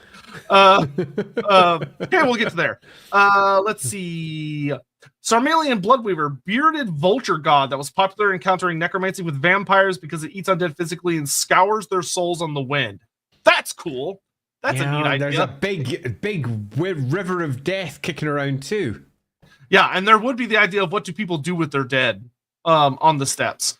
If we end up in the eagle department, we'll pick that one up because it's a real bird. The vulture, eagle, big bird of prey type thing fits together very well. Yeah, so if the bird god wins, we'll come back to this. BFG, sorry, 40k. Make it a Night Stalker. What the hell's a Night Stalker? Battlefleet Gothic, BFG. Great game. Played that game more times than I care to mention. And I had massive chats with Andy Chambers about that game, actually, because he obviously designed it. And it's a game that I have a deep well of fondness for. Oh, if this is from this thing, wow, that thing is fucking terrifying. No, thank you. Jesus Christ. I have to look now. Yeah, type in Night Stalker animal, otherwise you're going to get the movie. But it's basically like a big bat that is awful. Jesus. All right. Ricky Chapman, a bison. Oh, I should have said bison is one of the options. Oh well. Hey, you know what? If we end up with horse, you see that Night Stalker? That's actually from. It's not real, obviously. That's from a book called I can't remember what it's called. It's called Future Animals, and it's where everything. I would surely hope not. Yeah, it could evolve to if humanity just died out, and it takes all of the existing animals that are in the real world just now and says what would evolution do to them. And this was a bat that effectively ends up walking on two legs and loses its wings. I had that book as a kid. I loved it. Yeah, I will note if we end up with horse, I will consider bison a potential offshoot of that. Yeah, for those that are. Although bison are exactly not known for their wind, other than. I mean, if it's like a running, I thought that would have been better for a storm god. If we had a storm god, a bison would have been good for like the rolling thunder if it's charging and lightning rolling off its charging hooves. Yeah, so I don't think bison necessarily fits with what we want to do for win. Bernard Demerval, belated but fabulous anniversary of thy escape from the maternal embrace. Thy escape from the maternal embrace. That's fun. Sotek, a question for the lads. What do you think is some hidden depth / story hooks for the ogres? We've talked a bit about this. If you go check out our Goldbag Maneater stream or our Great Maw stream, but especially with the Maneater stream, ogres are significantly smarter than a lot of people give them credit for. And they often get kind of flanderized by writers as just being big orcs, which they're not by any stretch of the imagination. They're really not. They have a deep appreciation for the cultures of others, which is really fascinating. And I think they're in a weird way, like both not and yes at the same time. They appropriate culture in really fun and interesting ways. Would be the best way I think I could actually put it. And I think really delving into the idea of how the ogres consider what has value to them and what doesn't, and taking it in very unexpected directions could be really fun. Beyond just the eating and fighting, but what are the other parts of cultures that they adapt, and why do they try to appropriate those aspects? Could be really fun. Yeah, I'll add, and again, thank you very much for welcoming Sotek into the world. I'll add perhaps tying in some hooks that directly speak to their very close relationship with halflings, which is something that's often forgotten, both by writers and by players. That ogres and halflings get on with each other like a house on fire. Now, that doesn't mean that ogres aren't going to eat the halflings. That doesn't mean that halflings are going to trust the ogres, but they are genetically predisposed to work with each other. It's one of the reasons that the Mootland, for example, has more ogres in it than any other part of the Empire. Lots of ogre mercenaries pass through that area, and it's not just to eat the halflings. So I would probably jump on a host of fun halfling-based story hooks and adventure ideas for that. Perhaps having a halfling gaffer cornering the market and local ogre labor, causing a lot of difficulties with the human local guilds, or something similar to that. Bring up stories about how the halflings manage to get the ogres on side and no one else can, and it really upsets, because we're looking for a conflict to be the start of that particular story hook. Yeah, I will note, so Wolf won the Twitch vote. YouTube vote, y'all are neck and neck between IRL Myth and Wolf. I'm going to give y'all like another couple of minutes. If Wolf can gain a few more, like 1 or 2 more percentage points, I'll give it to Wolf. But IRL is currently winning, even with the Twitch. But like, it's very close. I'll give y'all just another couple minutes. So again, if you're on Twitch, make sure you dive over onto YouTube. And while we're here, if you have yet to press subscribe on Sotek's channel, what the hell are you even doing here? Goodness sake, people, press subscribe. And of course, all those likes and ringing bells or whatever else you think super important. But we would really like your subscriptions too, because that means whenever we're doing something like this, you will be reminded and you won't miss our future chats about crazy Warhammer stuff. Dogman, for an IRL mythical creature slightly further south in Iran, is the Simurg, dog or bird / dog hybrid. They're one of my favorite mythical creatures. I am well familiar of it thanks to the Worm webcomic, where the Simurg features quite heavily. This thing is unfortunately quite far away from where we are, and is part of like different cultural makeups. Persian. Yeah, so I wouldn't want to call upon the Simurg. I love the Simurg, and I want it in Warhammer very badly. Because it's cool, but I would not bring it up for this particular. It's well cool, but thing. It's Persian. It's Persian en route.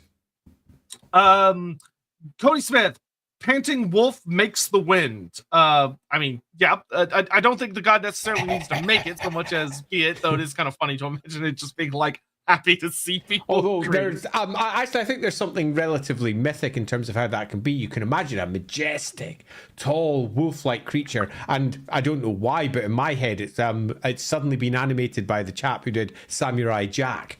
Don't know why. If you've ever seen Samurai Jack, you'll know what I mean. This long, elongated feature with a head tall and the great wind that it emits as it sits there. Oof, oof, whoosh. I was gonna say it's Howl literally being like a bellow. And then, yeah, that could be super cool as well.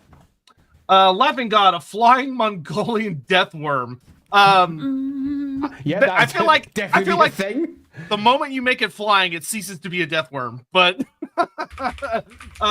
Necromancer Cobalt, a bird, centaur, bird body, and archer top. That would be a very different. Centaur would certainly work quite nicely, given that you've got that great galloping across the open steppe. Okay. Y'all ended in a bit of a tie. Oh dear. So that means that ultimately, look, the Mongolian death worm is actually apparently a thing. Oh yeah. It's a super famous mythological thing. I did not know of this thing. It's horrible. It's awful. If I recall correctly, it's pretty heavily the inspiration for the Tremor movie. It's not a very commonly known one, but it's around. Look at that. Yeah, and it's like if it bites you, I think it's got like a horrible venom, and you're gonna die and all sorts of other horrible shit. It's a nasty piece of shit. All right, so wind horses are super common. There's like loads of them all over the place for Mongolia. Yeah, so sometimes called a gas horse. That's unfortunate. Yeah, the word actually originates from the word soul. It's a soul horse that tears through the heavens. So Twitch chat chose for the wolf to win. YouTube chat, IRL Myth won, but only by 1% with wolf that's right super behind. Close. So I kind of think that's essentially a tie. So then, if it's a tie, that would be, what was it, a tie between Wolf and IRL Myth. So you could combine.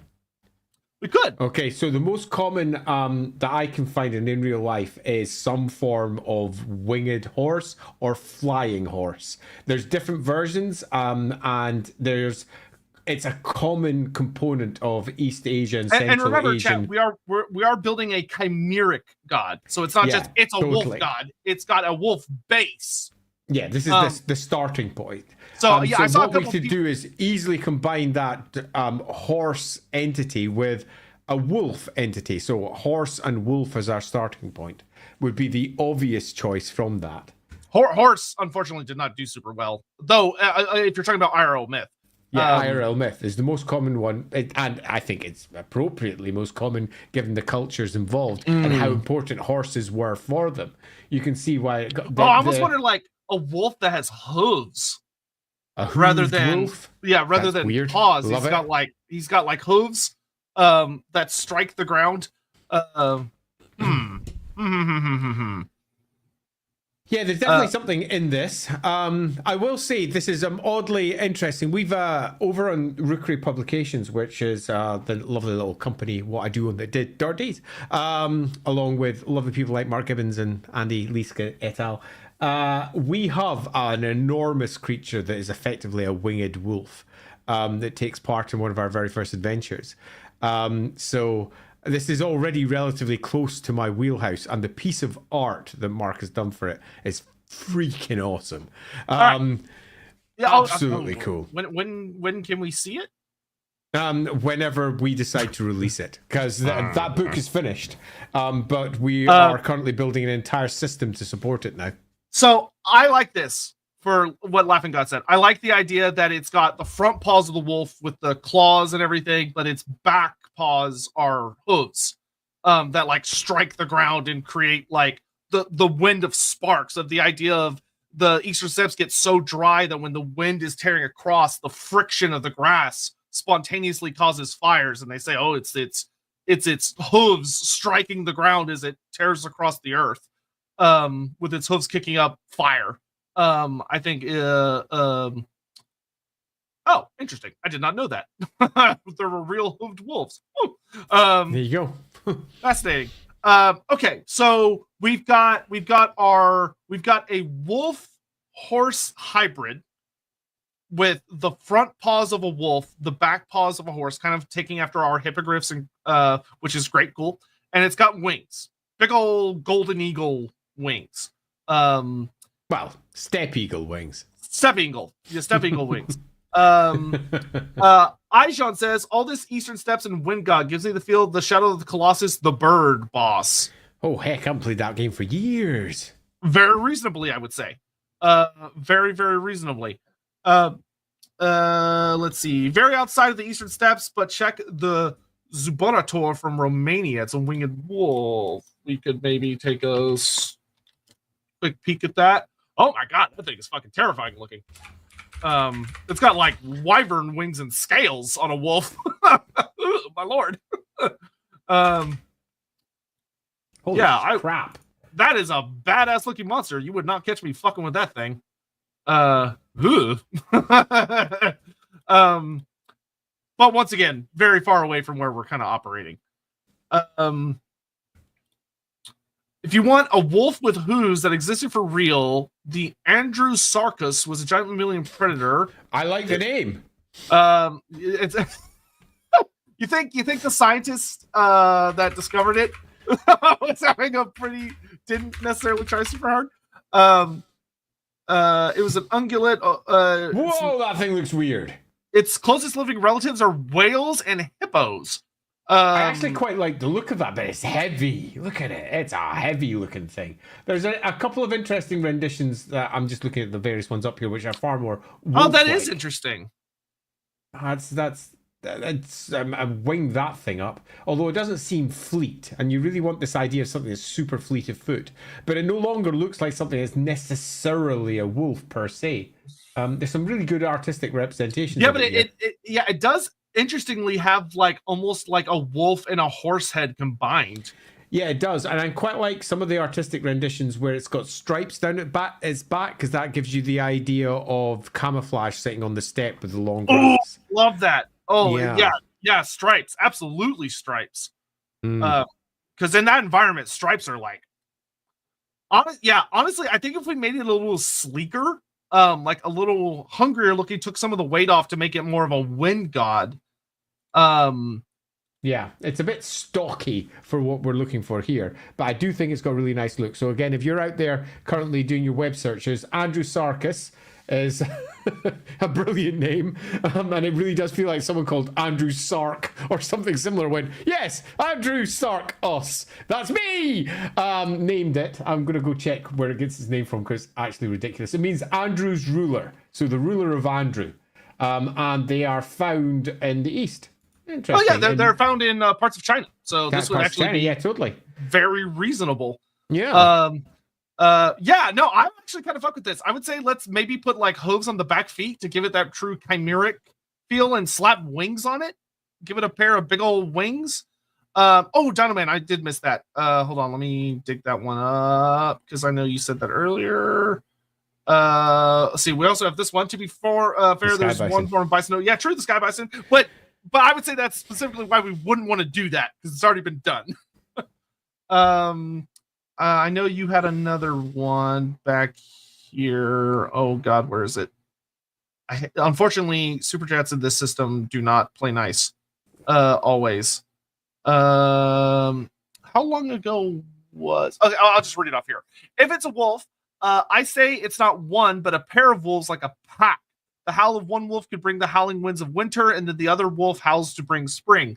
That could be an interesting idea in and of itself, that the god is not considered necessarily an individual, but instead there's like... I feel like that would fall more into divine servant territory, as opposed to the god itself. I agree. Where you get the divine servant, one of whom is known for whistling down from the north, howling in with the winds, and the other one that bounds across the open plain, bringing spring in its wake and bringing life afterwards. So the two wolves, or the two creatures at least, that are representative of this particular god, which is a far bigger, far stockier one. I would say, especially when you look into a lot of the Mongolian myths around like wind, or even Native American cultures and wind gods, you tend to get the idea that the winds coming from different directions are often interpreted as unique entities in and of themselves. Where like the north wind, the south wind, east wind, etc., because they bring different things. Where like, the wind that comes in from the ocean brings the salty air, it brings the typhoons and the great storms off the sea, or the wind that comes down from the north brings cold and chaos and death. The wind that comes from the south tends to be warmer, but and brings like summer and spring and stuff like that. And the wind that comes in from the west would do something. I actually really like the idea of this god. Its pack, its children are the divine winds. Each of these individual winds are one of its pups that represent a wind in a particular coming from a particular direction that brings certain aspects that is acknowledged by the cultures and peoples that live on the Eastern Steppes. I think I like that a lot. Oh no, Stup Eagle, please do not. The God Wolf, please do not. I know humans are gonna do everything they can. What are you doing, Step Bro? No, bad. All of you bad. Please do not the wolf step god. Leave him alone. Leave it, he, she, it alone. Cody Smith, gods with wings IRL are flying foxes. The cute dog goes, yeah, sweet cute bats. If we were doing like an Australian god, I would want to do a flying fox god. So I'm actually thinking, I really think, I like the idea of a she-wolf god that has these pups that are the different winds. So the goddess herself is the source of all of the divine wind across the open steppe, and her pups, perhaps all male, are responsible for the various winds that come down from the north, south, east, west, or equivalent. I think there's definitely something there that you could at least move towards a mythic version of the wind itself and all of the benefits certain winds come with and the negatives that certain winds come with, meaning that some of the pups are seen in a good light and some of them are very much not. You do not want to attract this particular. I'm sure the pup of the north wind would be like, that's borderline a death god. Like that is a horrifying, terrible god. I also really love I love the kind of the imagery we've come up with, which we can if anyone has any other things they'd really like to talk about of like, oh, let's add another feature, feel free to suggest ideas. But the Andrewsarchus, but thinned up a good bit, but she has big bird steppe eagle wings coming off of her back. Her back paws are hooves. Her front paws are the typical, almost more wolf paws, but she has that general shape. Plus, it being called the Andrewsarchus is so hilariously perfect. It is stupid. Like, the good job, Dino Man. That is the Andrewsarchus. Yeah, that so terrible. Oh, that's such a cool idea, Cody Smith. That the tornadoes are like, or the fighting winds, or the pups fighting.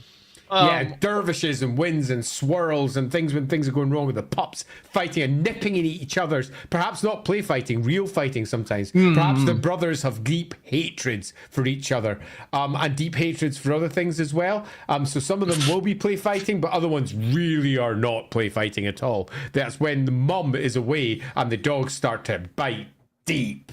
Oh, that's so cool, because then there's the idea of like, because she's the mother wolf, like at times she's at home and the winds are calmer, they make sense, they're more reasonable, but there are times she goes off to hunt, and when she goes off to hunt, the children fight, and when the pups are fighting, the winds get far more chaotic and ugly. It's a season of war. It's a season of staying on the move. You can also have one of her kids having effectively fallen to chaos, for want of a better myth, it and represented, right? That's the wind that sweeps right down from the north, and that wind is changeable. You can never be certain what that's going to bring, and that's a divine servant that comes hand in hand with the chaos gods from the north, possibly even attacking with them. We're not naming the god Shakira. Donoman, you could have the pups eternally be different ages. So the spring pup is an actual puppy or very young. The summer wolf is more juvenile. The autumn is a premature wolf, and the winter is the old bitter wolf. I definitely think there could be something in that as well. Although, when you're pinning down these sort of details, this is where we really move from just theory crafting to wanting to look into all the individual myths and stuff from the real world. So you can go, oh, we want bits of this and bits of that, and figure out exactly what works best. But I think there's definitely something in that too.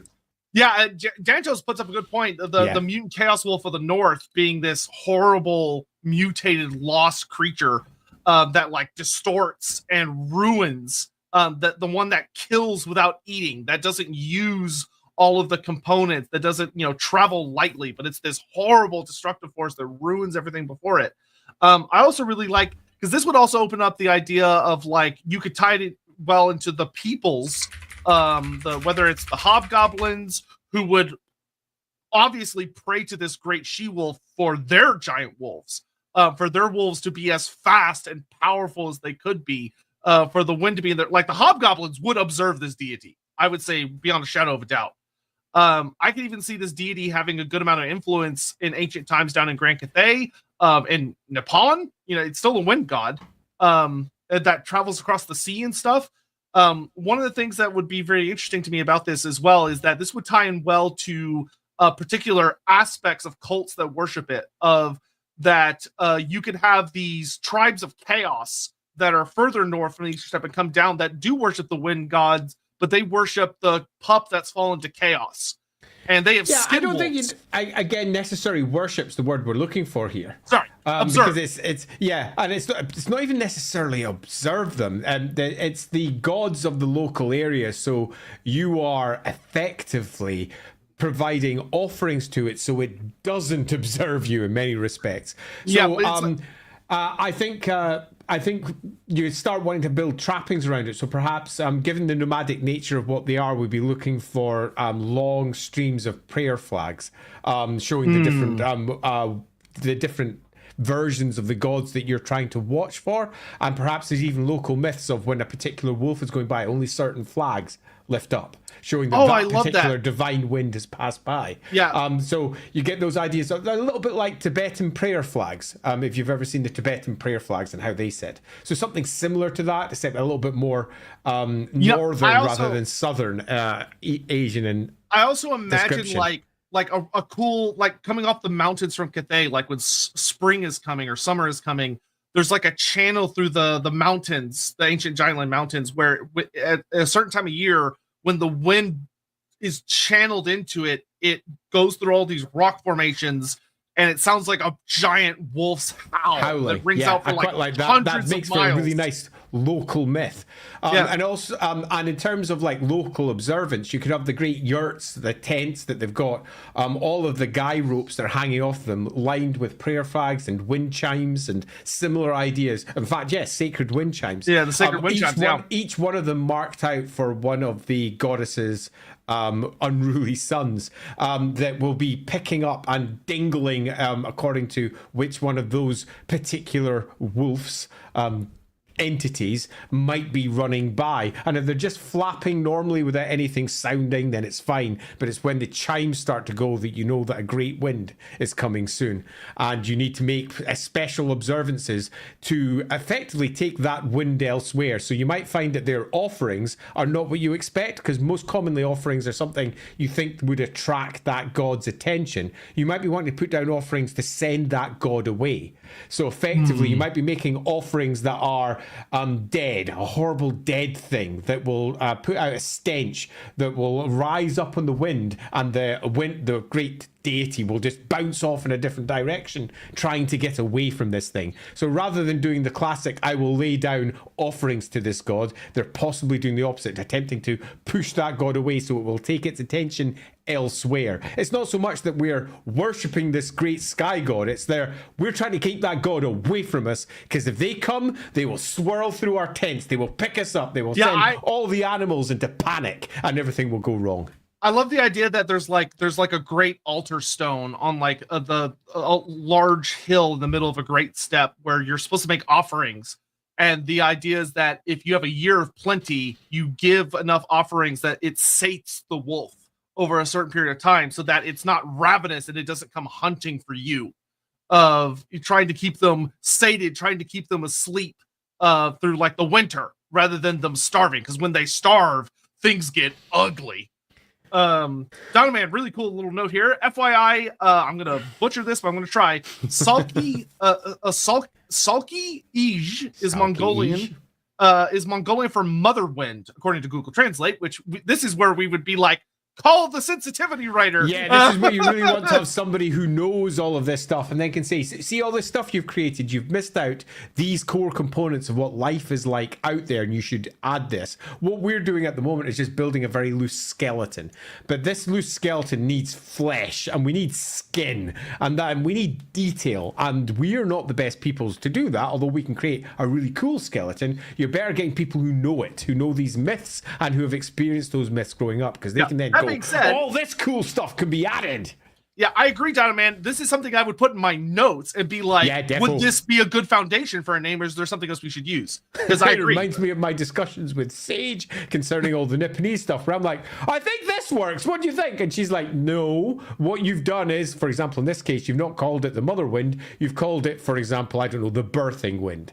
Or alternatively, or worse, the mother fart. And you don't realize that's what you've done because it's not your home language. This is one of the reasons that you need other people there who actually know it to bring it up, because you don't want to call it the mother fart.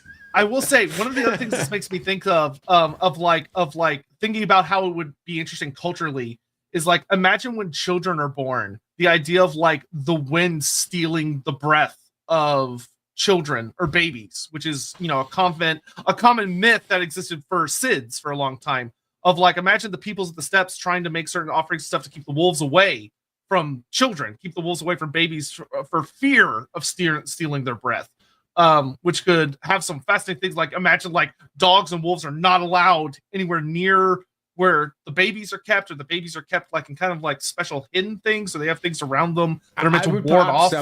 I would perhaps do it more for the birth, because the birth first itself. point, for the birth. So at that point, upon the birth, let's get the new life to breathe for the first time ever. Oh yeah, that's moving fun. past the umbilical cord, and possibly maybe because we have very much gone for one side of it, which is we're attempting to keep the gods away. Perhaps at the birth, that's the only time when they want one of the divine servants to arrive to hopefully bless that particular birth with a wind that chimes a particular note or something similar, but only one of them, because any of the others could bring death, could bring a curse. To be born under a north wind, for example, is to be born under curse, and it's not a good thing. Almost bringing in an almost astrological view, but with the different winds. So the birth sign that you were done, so the birth wind that you were born under when you took your first breath will forever color who you are out on the steppe. And there's maybe 7, 8, 9, 10 different divine winds, each of which has got its own color and tenor.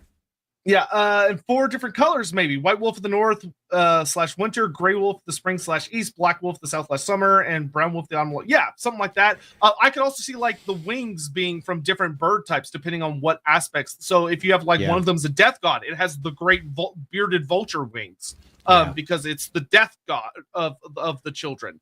Whereas like one of them maybe has the wings of a bird that comes north in the summer, or in the spring. So it has the spring bird wings, and stuff like that. I would also add that I would prefer to take it, if you're building this forward, past simply the 4 seasons, because that's a very real world position. We've got more that we can draw from because we're in the Warhammer world. We have 2 unique events that happens in the Warhammer world, which almost certainly would be associated with at least 2 of them, and that's the permanent year-by-year rise of Morsleep on 2 days, on special days when Morsleep is high in the sky during day and night, when we've got Hexenstag, I feel like the that Empire, would be the hunt of the Chaos Tag. Wolf.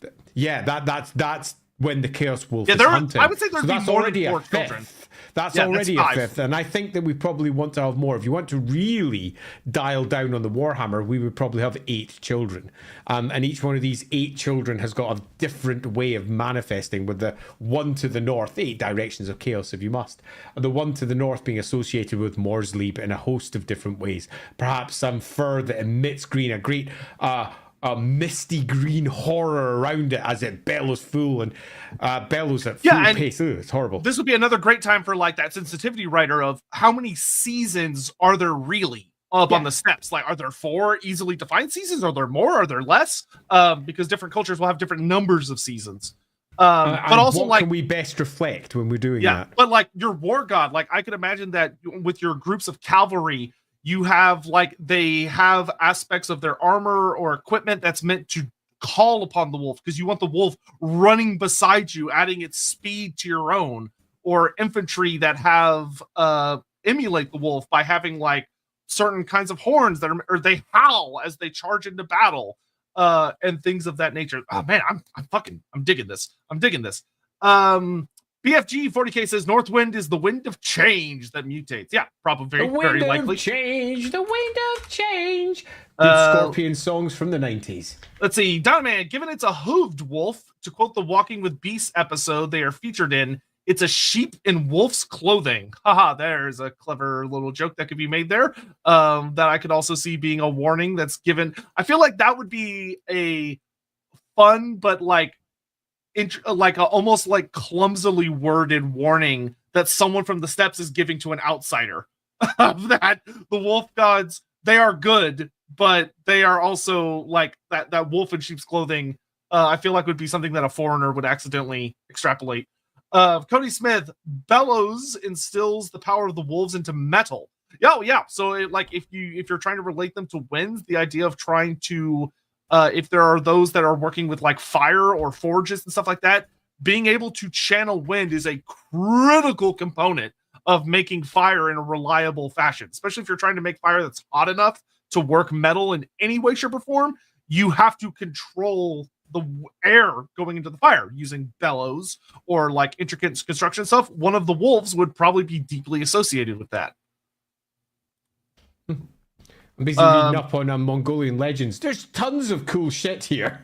I know. Really tons. Everything from the legend of the blue unicorn et al. There's all sorts of crazy stuff. And exactly how souls and goblin souls and there's so much cool stuff here. We've started with a great idea, and I think with a big, strong, deep dive into Mongolian mythology, it could be embellished significantly. I will say that I think we're getting to the point where as I get to the rest of these super chats, I think I'm kind of happy where we're at.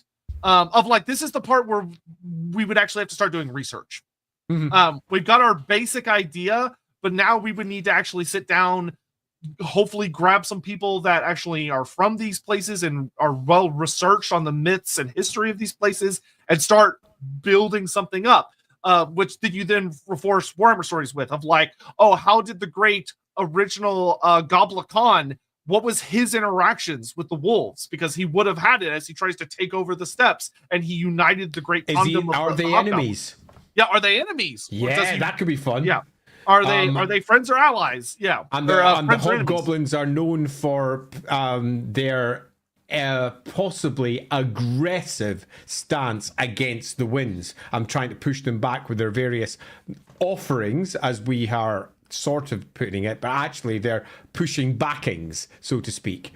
I quite like that. Yeah, I would play around with how they've mentioned in Wolfrep 4th Ed about how incarnate elementals of light have been seen up on the eastern steppes, and they're known as appearing as like wind deities. So tying that in of that, there are divine servants of the wolf god, these winged wolf creatures that's one of the shapes that the incarnate elementals of light can take. Which would be a very cool version of that. And building like cultures beyond just the hobgoblins. What are the other tribes that live around there? Yeah. Some of them have fallen to chaos, but some of them haven't. Absolutely. How do they deal with the Great Bastion? What is the Great Bastion designed to try and stop the winds? And how do the people of the Eastern Steppes feel about it? It's like, would that insult the people of the Eastern Steppes? How would they feel bad about that culturally? Like when Cathay raised the wall, it cut off the southern wind, and they despise Cathay for doing that. I quite like the idea that north of the Bastion, it's far, and it's as simple as it sounds, windier. And then you get past the Bastion, you hit the tranquil lands of Grand Cathay, where the divine wind has been stopped by the Great Wall. There's something in that I think that would work really quite nicely. Captain Magma, could the wind god be somewhat of a conduit for the winds of magic since those are winds? Yeah, they would probably have. That's why we'd have 8 divine children, each of which would probably be gently associated with one of the 8 winds as well. but gently, not heavily. Yeah, just a little bit. Like it's like, oh, the god that brings the wind that feeds fires and feeds the bellows and stuff is your vaguely Axian one, but he's not a fire god. I think so. He feeds the fire, so to speak. Captain Magma, I work at doggy daycare. There's a boomer man who refers to his dog as the White Wolf, despite being the most unthreatening small white doodle ever. Literally a wolf in sheep's clothing.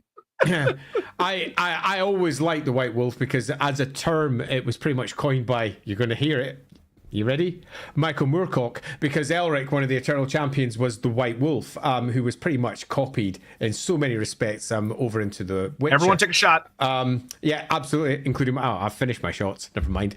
But White Wolf, the games company that did Vampire the Masquerade, World of Darkness, all the rest of it, is also named after Elric too. Elric White Wolf. So yeah, I got my mention.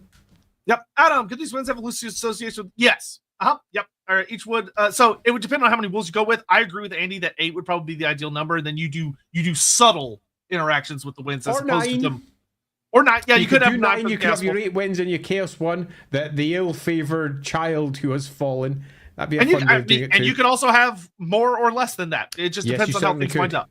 You know, it could be that the people of the steppes, they only are aware of a couple of the wins, for whatever reason. Yeah. Or they may, much like Cathay, use the wins in different ways, or possibly, and the way they perceive it, there's maybe 10 wins or 12 wins, depending upon exactly how they... That would be the really fucking fun way to do it. Yeah, I think that might be a bit more fun. A good-sized wolf pack within the great mother at the top. Yeah, that works quite nicely. An interesting belief could be being settled. An interesting belief that settling down would be insulting to the Wind Wolf goddess, as the wind is always moving, and when it's not, you get stale air. That's cool. I love that, and I particularly love the idea as well of that if you stop, it attracts them. Yeah, the idea that to at them, its core, that's basically it. Yeah, and if you stop, it will come, and the wolves will come. So you're constantly on the move, following after herds that are also constantly on the move and rarely stopping at any one place for any time, because the wolves are constantly nipping away at the heels of the various large herds that are sweeping across the steppe and the various peoples that are following them or similar. So yeah, there's a lot there. I like that. Yeah, that would be so good, because they also have that idea of like the Chaos Wolf is quite literally nipping at your heels, because the Chaos tribes are always hunting. They're always, and if you stay still, they find you. Indeed. And you get a very strong sense of the goddess's character and the god's character as well, where they are constantly on the move. They are movement. They are constantly hunting. They are constantly pushing not just themselves but everything else into motion across the steppe. In many respects, they are dynamic in a fashion that gives motion to the steppe that without them it wouldn't have. It would be more settled. It could be a very different location. And they have shaped the hobgoblins possibly into what they are today, this nomadic group of greenskins that are so unlike all the other greenskins. And they are, in some respects, responsible for it, as they have hounded and hunted these greenskins from place to place to place to place, turning those greenskins into something new, something that can cope with the constant pursuit, something that is always on the run and always ready to backstab to ensure that they can stay one step ahead. So we can already begin to speak to the actual nature of the hobgoblins by thinking about what happens when you're being pursued by this for your entire existence, and what it takes for someone like Hobgoblin Khan to stop and cross his great curved blades and say, I will take no more, and go to war with them. And that's kind of cool, because then we can get a Hobgoblin Khan myth where he stood against the wolves and went to war with them all by himself, and then cut down various wolves at one point. Perhaps one of them is dead. That makes for an interesting story as well, that Hobgoblin Khan managed to kill one of them, causing the rest of them to bellow bellow off into the distance. Either that or manages to capture and tame one of them. Yeah, there's lots of cool stories that we could have. And that perhaps then has Hobgoblin, our version of Hobgoblin Canon, riding a gigantic winged wolf entity. Oh, that would be with so horses. fucking badass. Okay, and that's because he has tamed one, he killed one, tamed one, whatever it was, allowing that to occur. So Hobgoblin Canon is something special. Yeah. I could see that being like, that's how you have to become a great Khan, is you have to tame the wolf that he tamed. That's always kind of following the hobgoblins around. Would be sick. Yeah, something in that. A mother with divine children is an interesting parallel or rival to the Dragon Emperor and the Moon Empress. Yeah, there would definitely be a nasty relationship there, which would be and really I think fun there's to explore. also potentially a story here as to who's dad. Yep. Necromancer Kobold, not to get too far ahead, but what would the priest look like? Does it have its own wind of magic? There are any. This is one of the big mistakes of people who make Warhammer World stuff. They assume that there's worshippers of everything. The vast majority of the gods don't have priests. What they have is people trying to avoid the gods.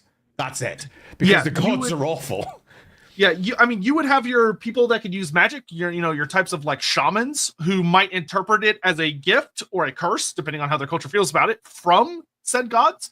But they wouldn't. Yeah, it probably wouldn't be priests. It would be more like this. Imagine you're a nomadic tribe that's making its way across the steppe. And one of the great winds steps up. One of two things occurs. Number one, the chieftain of the tribe, who has long led said tribe and has had various traditions passed on to them, would say, hey, tribe, we need to now do this to avoid this wind. And away they go and they do it. They have hosts of local myths and local tales about these winds and how we avoid them, we hide from them, we occasionally let them in to ensure that the divine breath is given to the people. But these aren't priests. These are the tribal chieftains. And that is the origin of what a priest was back in the day. The very first priests, for example, of the tribes of Sigmar were just the chieftains who would speak to the gods on behalf of all of their tribe. However, it eventually reaches the point when there's so many different gods that you can't know everything. You can't know all the stories. So older members of the community start picking up particular types of story.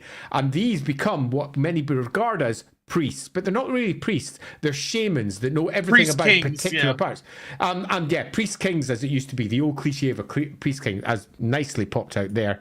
Yes, the old priest king. Perfect. Yeah, exactly. And these, perfect. And we'd have these older figures, these shamans, who would deal with not just a single god. They would deal with all of the gods and how the tribe can avoid them. So they would come forward, they'd do the correct rites, they'd make sure that things happened, but they're not priests of that god. What they are is the leader of dealing with the gods on behalf of their community. And sometimes when there's a lot of gods involved, they split up and multiple people deal with different gods at different times because they're the experts in them. In time, some of those may become the equivalent of priests. They're the ones who completely understand what that god represents. They live and breathe that god. Only when it moves to proper extremism, when someone goes, you know what? I'm going to become like that god, do we get the equivalent of a true priest. And they are weirdos. They are the people who'll be working against their communities often, and they'll be the ones that go too far, who embrace the wolf and do something too far. I would argue that they are the equivalent of, to their society, chaos worshippers. People who go too far and embrace the wolf. They're not chaos worshippers. They are people who go too far on one side. But the average priest would be better described as a tribal elder who entreats the gods and understands all of their various ways. And they may, in turn, because magic is real in the Warhammer world, be the equivalent of wizards or priests as they're understood as far as rules are concerned. They might have mutations. Like they might have wolf eyes. The chances of them, so that they can best perceive when that particular wind is coming. I do love that. Like the etheric sight to their culture would be known as wolf eyes because you're able to see the actual winds. Totally. But when it all boils down to it, they're not priests of that god. If anything, they are spiritual leaders of their community who take in aspects of all of it. Yep. Which is a long way of saying priests don't necessarily always work as you expect in Warhammer. Yeah, and there's a reason a lot of factions don't have priests. They're not default by any means. Hawk Lee, I love this, by the way. What if, as one of the wolf pups got trapped in Cathay by the building of the Great Bastion, the Mother Wind killed the Death Dragon, and they were laid to rest in the river as a line that no side can now cross? That's cool. That's a really cool little story that would work very well for this. Nice one, Hawk. Like, that would do a great job. Like, that would be a awesome myth kicking around that would also do a great job of establishing, like, how fucking dangerous the Mother Wolf is. Yeah, totally. Of, like, she lost one of her children who may or may not be dead, but is trapped somewhere in Cathay behind the wall, but she got her revenge, which may or may not have been the Emperor's plan all along. Who could say? Let's see. I left off at... here. James, offerings to ward off the wolves should be live running animals with correct marker gifts loaded onto them so that the wolves chase them. Love that. Yeah, like that. That's a cool idea. Cool. That's a great offering. So they're bellowing, they're bouncing along across the step with a host of things trailing. So it's almost like the old idea of the scapegoat, where you totally load all the sin onto the creature and like go. Yeah, I like that. That's got a lot of character to it, and you can see them trailing behind long streamers of prayer parchments and their equivalent of them, the prayer flags that are coming off them to attract the attention. And then you know it's worked when all you hear in the distance says, and then as crunch, it gets killed. Oh, that's horrible. Love it. Yeah, I also love that because that would be a great way for like PCs to fuck up a really important ritual, is by saving or killing one of these offerings before one of the wolves gets in the field, being like, "What have you done?" Okay, then the wind starts whipping through the local encampment. Oh yeah, love it. Yeah, and your PCs are fucking idiots, and it's great times. Ricky Chapman, the young wolf Golden Fur brings youth, joy, and arrogance. The East Wing brings knowledge, skills of craft, and obsession. The West Wind brings war, and the hunt and blood. The North Wind brings chaos. Yeah, if you wanted to go with 4, you could play around with something similar. I would attack the concept of crafts and obsession purely because that doesn't feel like it matches the rest of them. We're looking for wild entities, and creatures that live out in the wild are not creatures of crafting and obsession in that regard. Obsession could be twisted in various ways, but crafting in particular seems like it would be slightly inappropriate for the nature of these entities that are being built. The rest, though, yeah, all of them could easily work. John Man, just a random fact to give a sense of scale, although we don't know how big it really was due to incomplete fossils. The school of the Androsarchus is holy crap! That's a big beastie, which makes it perfect. So it's not a regular giant wolf. This is a monstrous cavalry-sized giant wolf. Loving it. Great. Cole Patterson, Dad? Clearly the shape-shifting Moon Empress is the father. You know, as ridiculous and as obviously variously amusing that this is, something like that would not go awry, particularly given that gods and material gods at that, which the dragons effectively are in their own way, no matter how much they try to desperately deny it, they are still entities of myth. An entity of myth working like this would not surprise me at all. And possibly that would also speak to the Dragon Emperor's great hatred of the divine. Possibly his wife has at the past been at one with and often alongside the divine in a way that he's just not happy with. That would make for an interesting myth, true or not. I definitely think that could that would also work. I would actually enjoy that a lot for showing the Moon Empress having like a unique development of when she first came down to the world. She was instead out in the wilds and was with this great wolf mother and took on a different aspect. The cold. Yeah. And it has left a bunch of half divine children out there are bounding their way across the open plain, both holding off chaos to the north, so in some respects acting like a second Great Wall in its own way, and simultaneously being responsible because they're so wild for the death of Cathayans and similar that make their way across past the Bastion. Love it. Yeah. Gentos, I actually like that. Yeah, very Loki coded, but a reverse situation. Yeah, that's fun. Yeah, agreed. And I think that works quite well. Raising non-super chat comment, Hawkmaid, how would Ulrich interact / interface with the god, being gods of the Northish, and also the Teutonic people come from that area? So I think possible dad. Yeah, it could be very much possible dad. Very much another possible dad there. Or you could even have like kind of an amusing situation where the people of the Eastern Steppes are like, oh, that's simply one of her errant children that ran away from home. Yeah, there's lots of different ways that this could be built. I think, though, that if you were doing this and if we were creating this for real for a book over in the Far East and the Mongolian steppe and all the rest of it, this would need to be properly addressed. Probably in a nice little box, probably with an in-character set of myths for different views and how they work, because Ulrich is real. Ulrich isn't something that's, made up by one people over here, and the people over here will thus not interact with it because they just made him up. Ulrich's real and has wandered the north all of his life. He has wandered the north over where the Dark Elves are, he's wandered the north over where the Hobgoblins are, and he is particularly known for one group of what used to be Chaos tribe members over in I think Middenheim. So it would be fun you would need to answer it. Yeah, I think that would be a fun myth to play around with it. The idea of that Ulrich was, whether he was the father or one of the children or whatever, but the god that got in the steppe people's opinion too close to humanity. Like he, almost there's a relationship that he built with humanity, which would tell a story of how did the two kids get his attention. Wolves howl at the moon. In fact, I'm that's more loving so it. good. Yeah. All right, I was just reading down the comments from the top, and I was like, no, I love that. I think definitely that's dad. Moon Empress is the dad? Yeah, I think so. I'm all in now, particularly because the wolves are pining after their mother who was stolen, their father who was taken away by the Cathayans, which gives us, I think, a lovely point of conflict. Conflict is a core... that's not a lovely detail. Conflict is a core component of all of the stories we build for Warhammer, because we need to know why one side's fighting the other side, because they're always fighting. And this gives us a real reason for why the Divine Wolves of the North are at war with the South, because they want to reclaim their father, who has been enslaved by the Dragon Emperor to the South as a birthing beast, something that they think is absolutely horrific, because they have fixed her as one thing rather than the amorphous creature that she should be.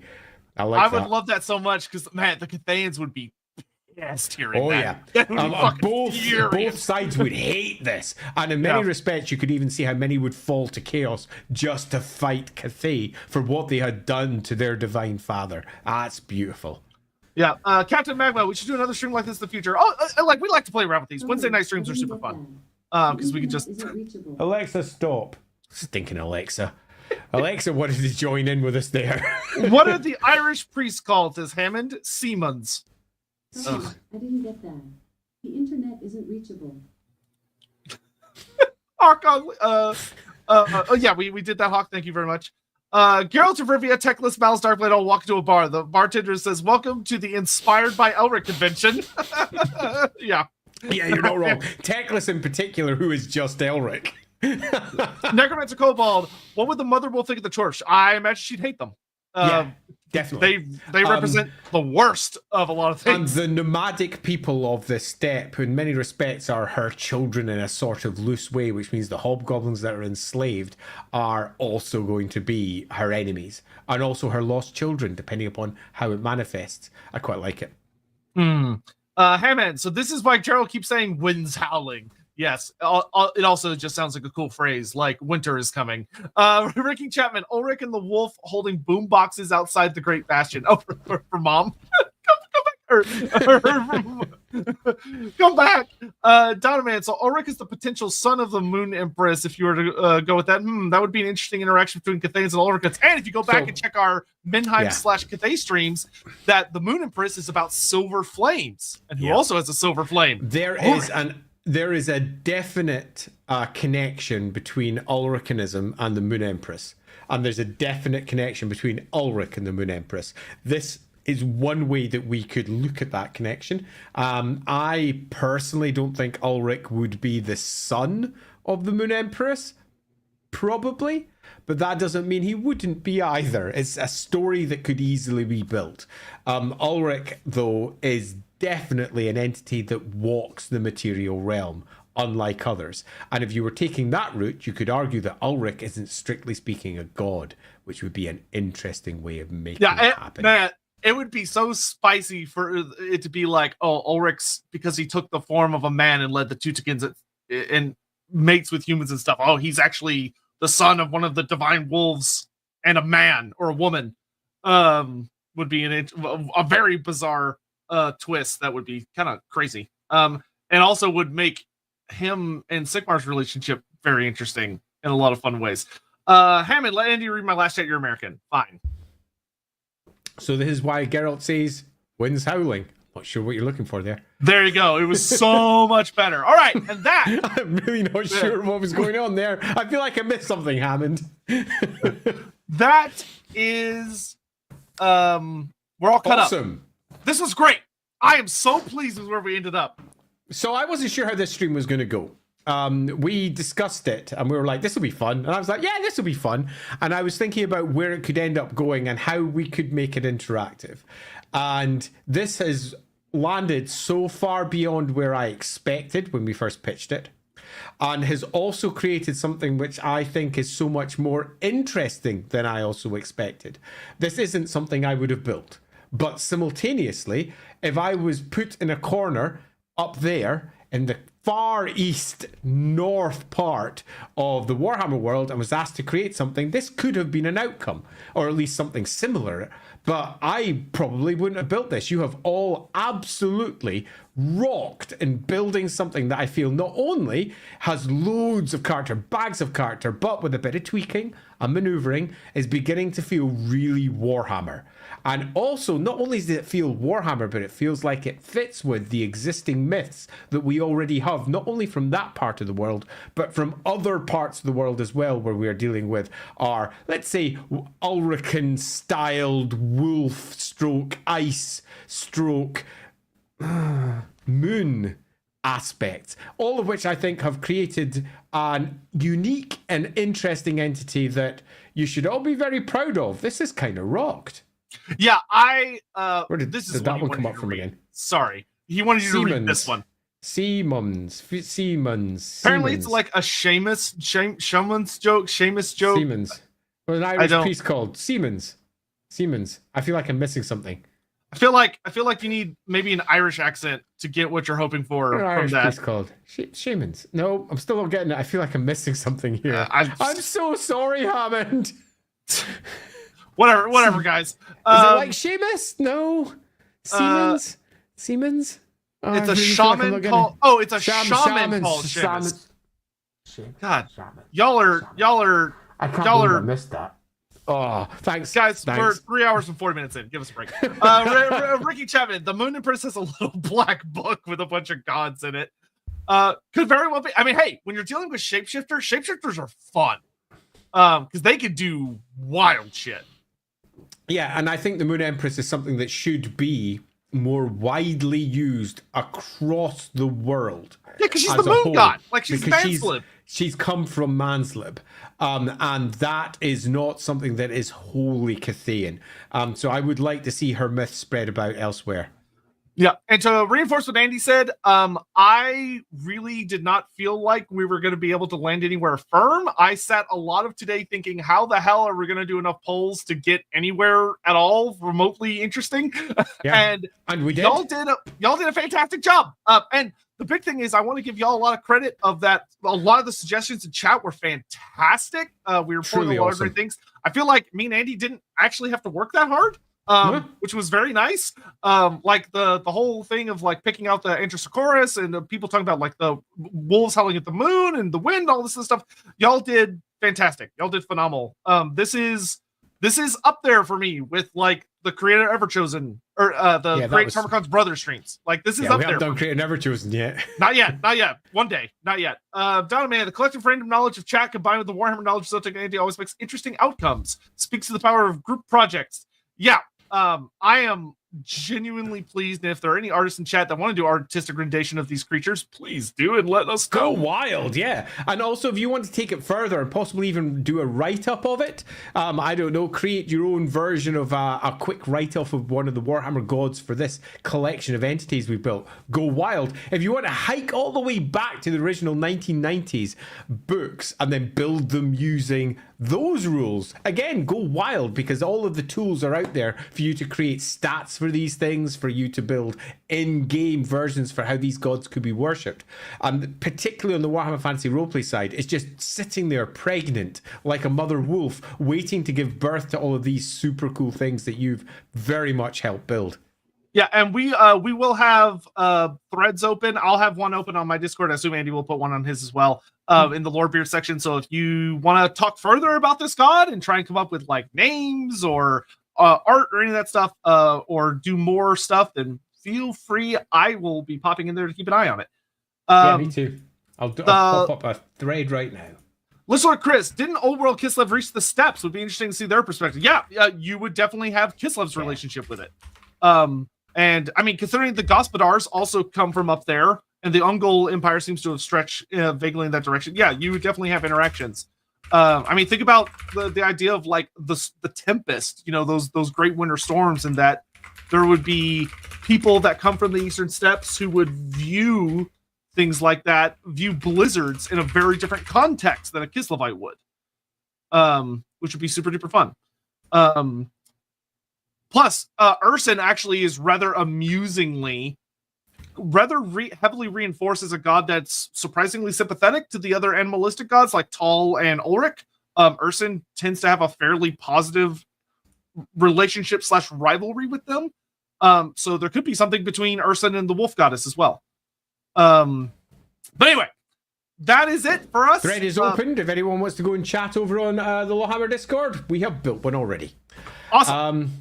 I would like to end with one other very important point. Beyond, obviously, you should go buy Dark Deeds. If you haven't done so already, I now cry. And that is, happy birthday, Sotek. Thank you. This was a fantastic birthday gift.